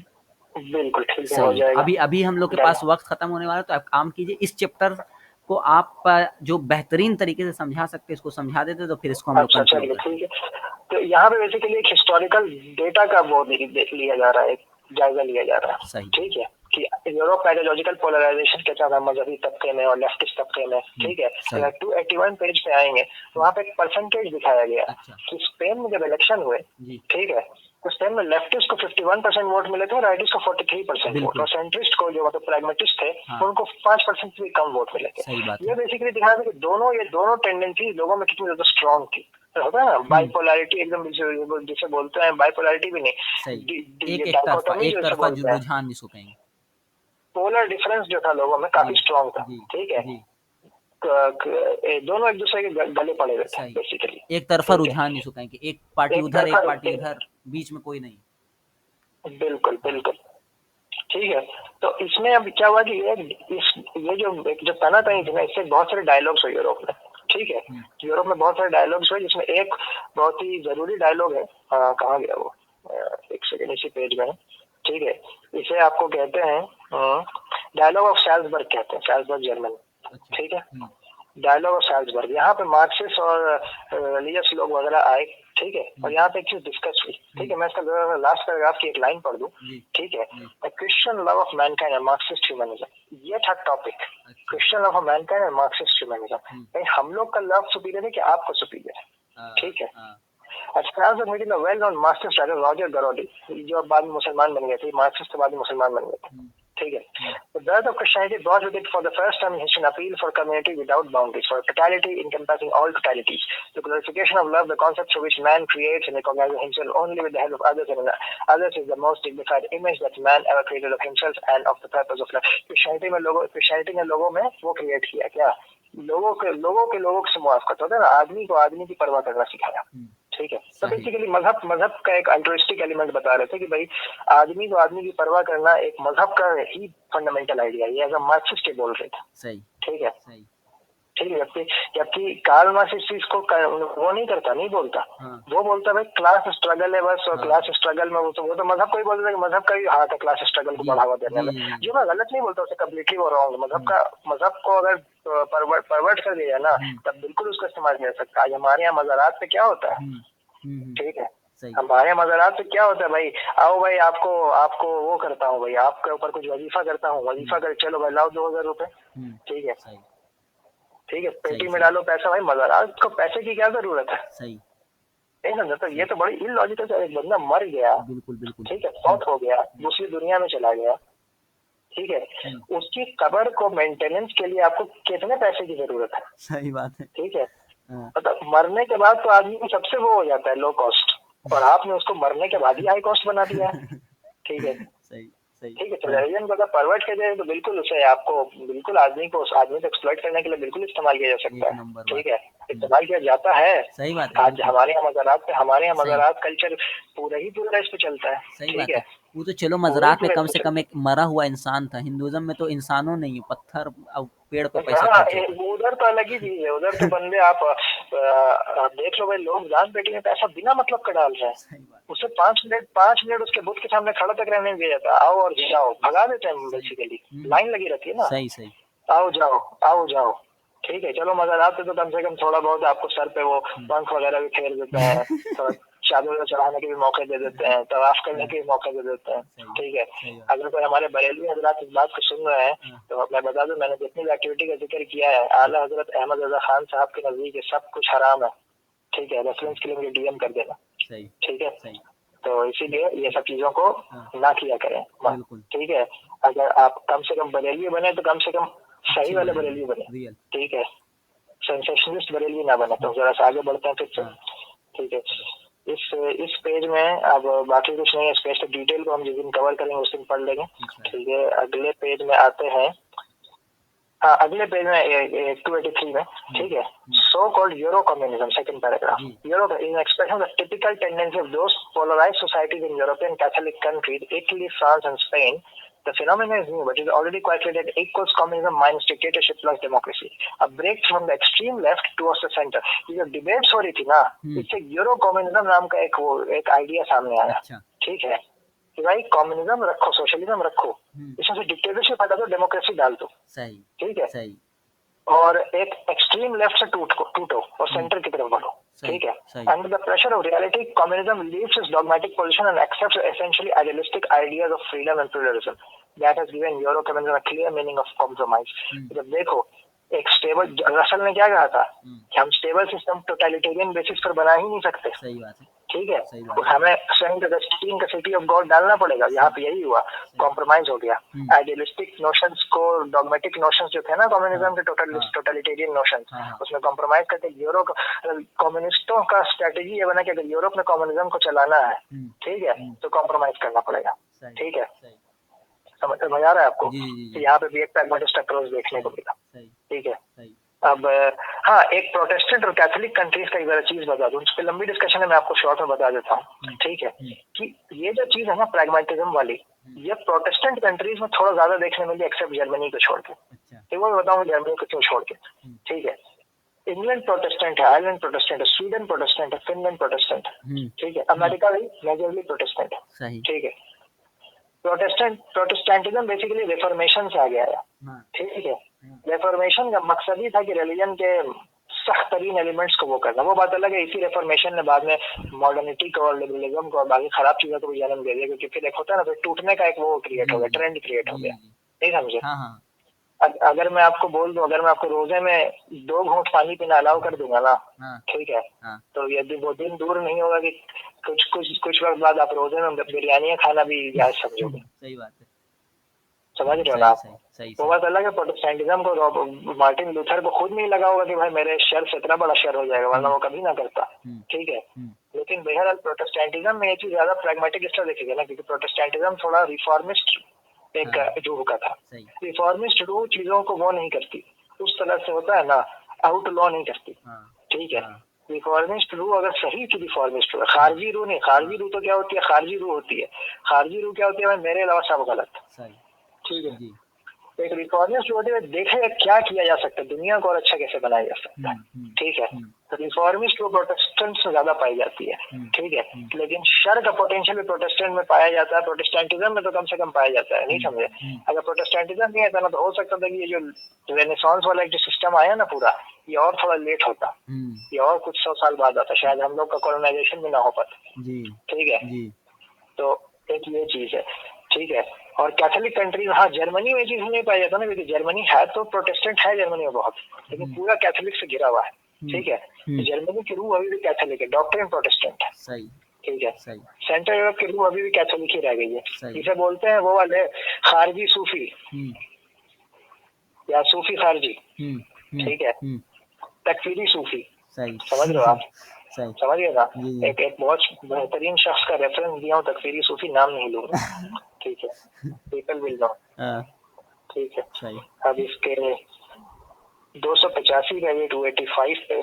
ठीक है, 285 पे हम लोग पढ़ते हैं, while all this phenomenon, last paragraph, while all this phenomenon may be symptomatic, they are not Islam. ये बात बहुत जरूर समझने की, अब तक जो हम लोग पढ़ते आए हैं ना, क्योंकि आइडियल कमाल नहीं है, कमाल तो इस्लाम है, और ये इस्लाम भी नहीं है। बिल्कुल, ठीक है, बिल्कुल डिफेक्टिव है, लेकिन एक होता है ना, आधे रास्ते तक जाती है। बिल्कुल, वही ना, ये अच्छी, इन लोग की अच्छी आदत है कि प्रैग्मेटिस्ट है, बुरी आदत है कि इसके कमाल तक नहीं पहुंच पाते। ठीक है, while all these phenomena may be symptomatic, they are not Islam, nor do they lead to it, for they are forced, inconsistent, and defective. Islam implies a conscious rejection of one-sided religious or social postulate, or a willing acceptance of the bipolar principle. ठीक है, इस्लाम एक conscious rejection का apply करता है कि भाई हम लोग है ही नहीं समझे, we do not believe in radical religion और रेडिकल सोशल पोस्टुलेट। ठीक है, सही बात है, we do not live for deprivation, we do not live for society, we live for God. Real, क्या समझे? रियल। और उसमें अब जो भी आएगा ना, वो जिस मुआफकत में आए उसको हम लोग करते हैं। ठीक है, Nevertheless, the preceding hesitations, deviations, and inevitable compromises represent the victory of life and human reality over one-sided and exclusive ideologies and by this an indirect virtue of the Islamic conception. ये जो हम लोग अभी तक इतना पढ़ते रहे हैं ना, ये इख्तिलाफ, ये कॉम्प्रोमाइज, ये वो एक्सेट्रा एक्सेट्रा एक्सेट्रा, ठीक है, ये बेसिकली इस चीज का एक शाहकार है कि भाई इंसानी फितरत की जीत होती है, ठीक है, इंसानियत की जीत होती है। इंसानियत वो वाली नहीं, आप इंटरनेट पे देखते हो, इंसानियत अल्लाह ने जिस इंसान को बनाया, जिस इंसानियत पे, ठीक है, उसकी जीत होती है। और अगर फितरत और इंसानियत की जीत होती है तो अल्टीमेटली इस्लाम की जीत होती है, ठीक है। मतलब हमारा ये काम नहीं है कि इस्लाम को किसी आइडियोलॉजी से जबरदस्ती के लड़ा के दिखे, जबरदस्ती की लड़ाई नहीं करवानी। हमारा ये काम है इस्लाम को दिखाएंगे इस्लाम ही है, ठीक है। Anything else is just deviation. Real कल को मैं आपको बोलूँ सांस लेना बंद कर दो, आप बोलोगे भाई ये कैसी बहकी बातें कर रहे हो, एग्जैक्टली। तो इस्लाम के अलावा सभी कुछ बहका हुआ है। सही बात है, सही बात है, ठीक है जी। तो ये चीज हो गई। तो इसके साथ साथ हमारा ये हिस्सा भी खत्म हो गया, इसको मैं थोड़ा सा और कवर करूंगा, ठीक है। तो इंशाल्लाह आप कल इस किताब को खत्म करें, फिर मुझे अगले बार जब मौका मिलता है इंशाल्लाह मंडे को मिल जाना चाहिए, ठीक है। थोड़ी सी और गुफ्तगू हो जाएगी। उम्मीद है लोगों को कोई डाउट नहीं होगा, है तो बिल्कुल हमें आप डीएम कर सकते हैं, सदानी भाई को भी डीएम कर सकते हैं, कोई दिक्कत नहीं। सही सही है ना। उम्मीद है आप लोग को इससे मफाद हासिल हुआ होगा, है ना। और हमारा काम तो था बस पैगाम को पहुंचा देना। बिल्कुल एक नंबर। चलिए एक नंबर, जज़ाकल्लाहु खैरन कसीरा। अब ज़रा जो है मैं एक काम कर दूँ, अभी चले ठीक है, हम आपको बाद में कॉल करते हैं इसको ज़रा। चलिए जी ठीक है।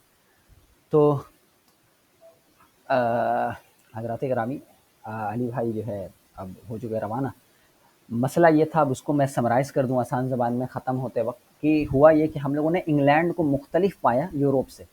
वो बाइपोलैरिटी जो इस्लाम का ख़ासा थी कि इस्लाम दोनों चीज़ों को लेकर के चलता है, और दोनों चीज़ों पर लेकर के नहीं, हमने कहा कि उसको ट्रांसजेंड करता, उससे एक अपर ग्राउंड बना करके इस्लाम चलता है, ठीक है।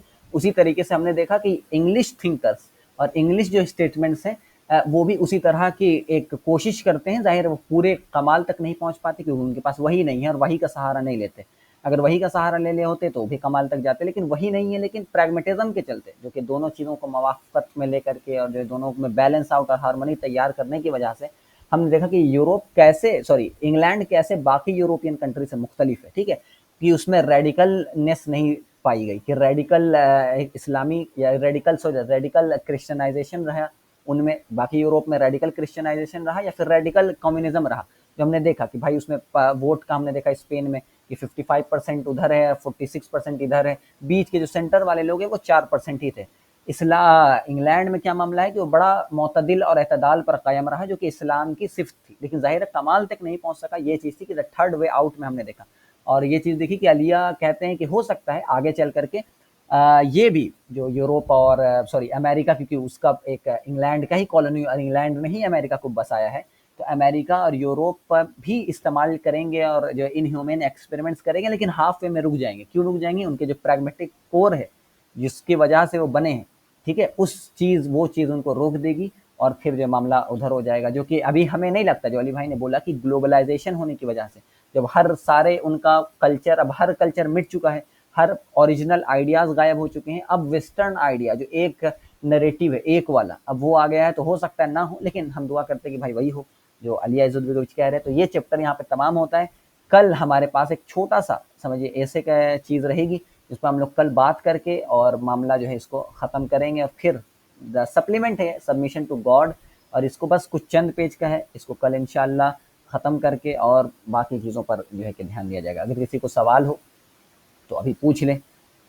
और आपका असाइनमेंट आपको पता है अली भाई ने हमें दिया है कि आप एडम स्मिथ के बारे में पढ़ेंगे, फादर ऑफ कैपिटलिज्म, कि वो भाई है कौन। उसको विकिपीडिया बहुत आसान आज के डेट में आप पढ़ लें, विकिपीडिया खोल लें, कुछ यूट्यूब्स वीडियोस देख सकते हैं, ठीक है, कोई छोटे छोटे पैराग्राफ्स, छोटी किताबें कुछ पढ़ सकते हैं एडम स्मिथ के बारे में। तो ये आपका असाइनमेंट है, ठीक है। मुझे नहीं लगता कोई सवाल होगा, क्योंकि ये ज़्यादा इस किताब से, इसलिए मैंने इसको नहीं टच किया, क्योंकि बहुत मुख्तलिफ इसका सब्जेक्ट है इस चैप्टर का, खुसूसी तौर से बाकी किताबों से बड़ा समझिए अलग जा रहा था। इसलिए मैंने समझा कि एक बेहतर इंसान, एक ज़्यादा अच्छे इंसान को यहाँ पर बुलाया जाए जो आपको बेहतरीन तरीके से चीज़ें समझा सके, ठीक है। तो ये रहा मामला आज का। तो बस आज के लिए इतना ही, रिकॉर्डिंग में बंद कर देता हूँ, ठीक है। और कल इंशाल्लाह लास्ट क्लास रहेगी, तो कल देखते हैं क्या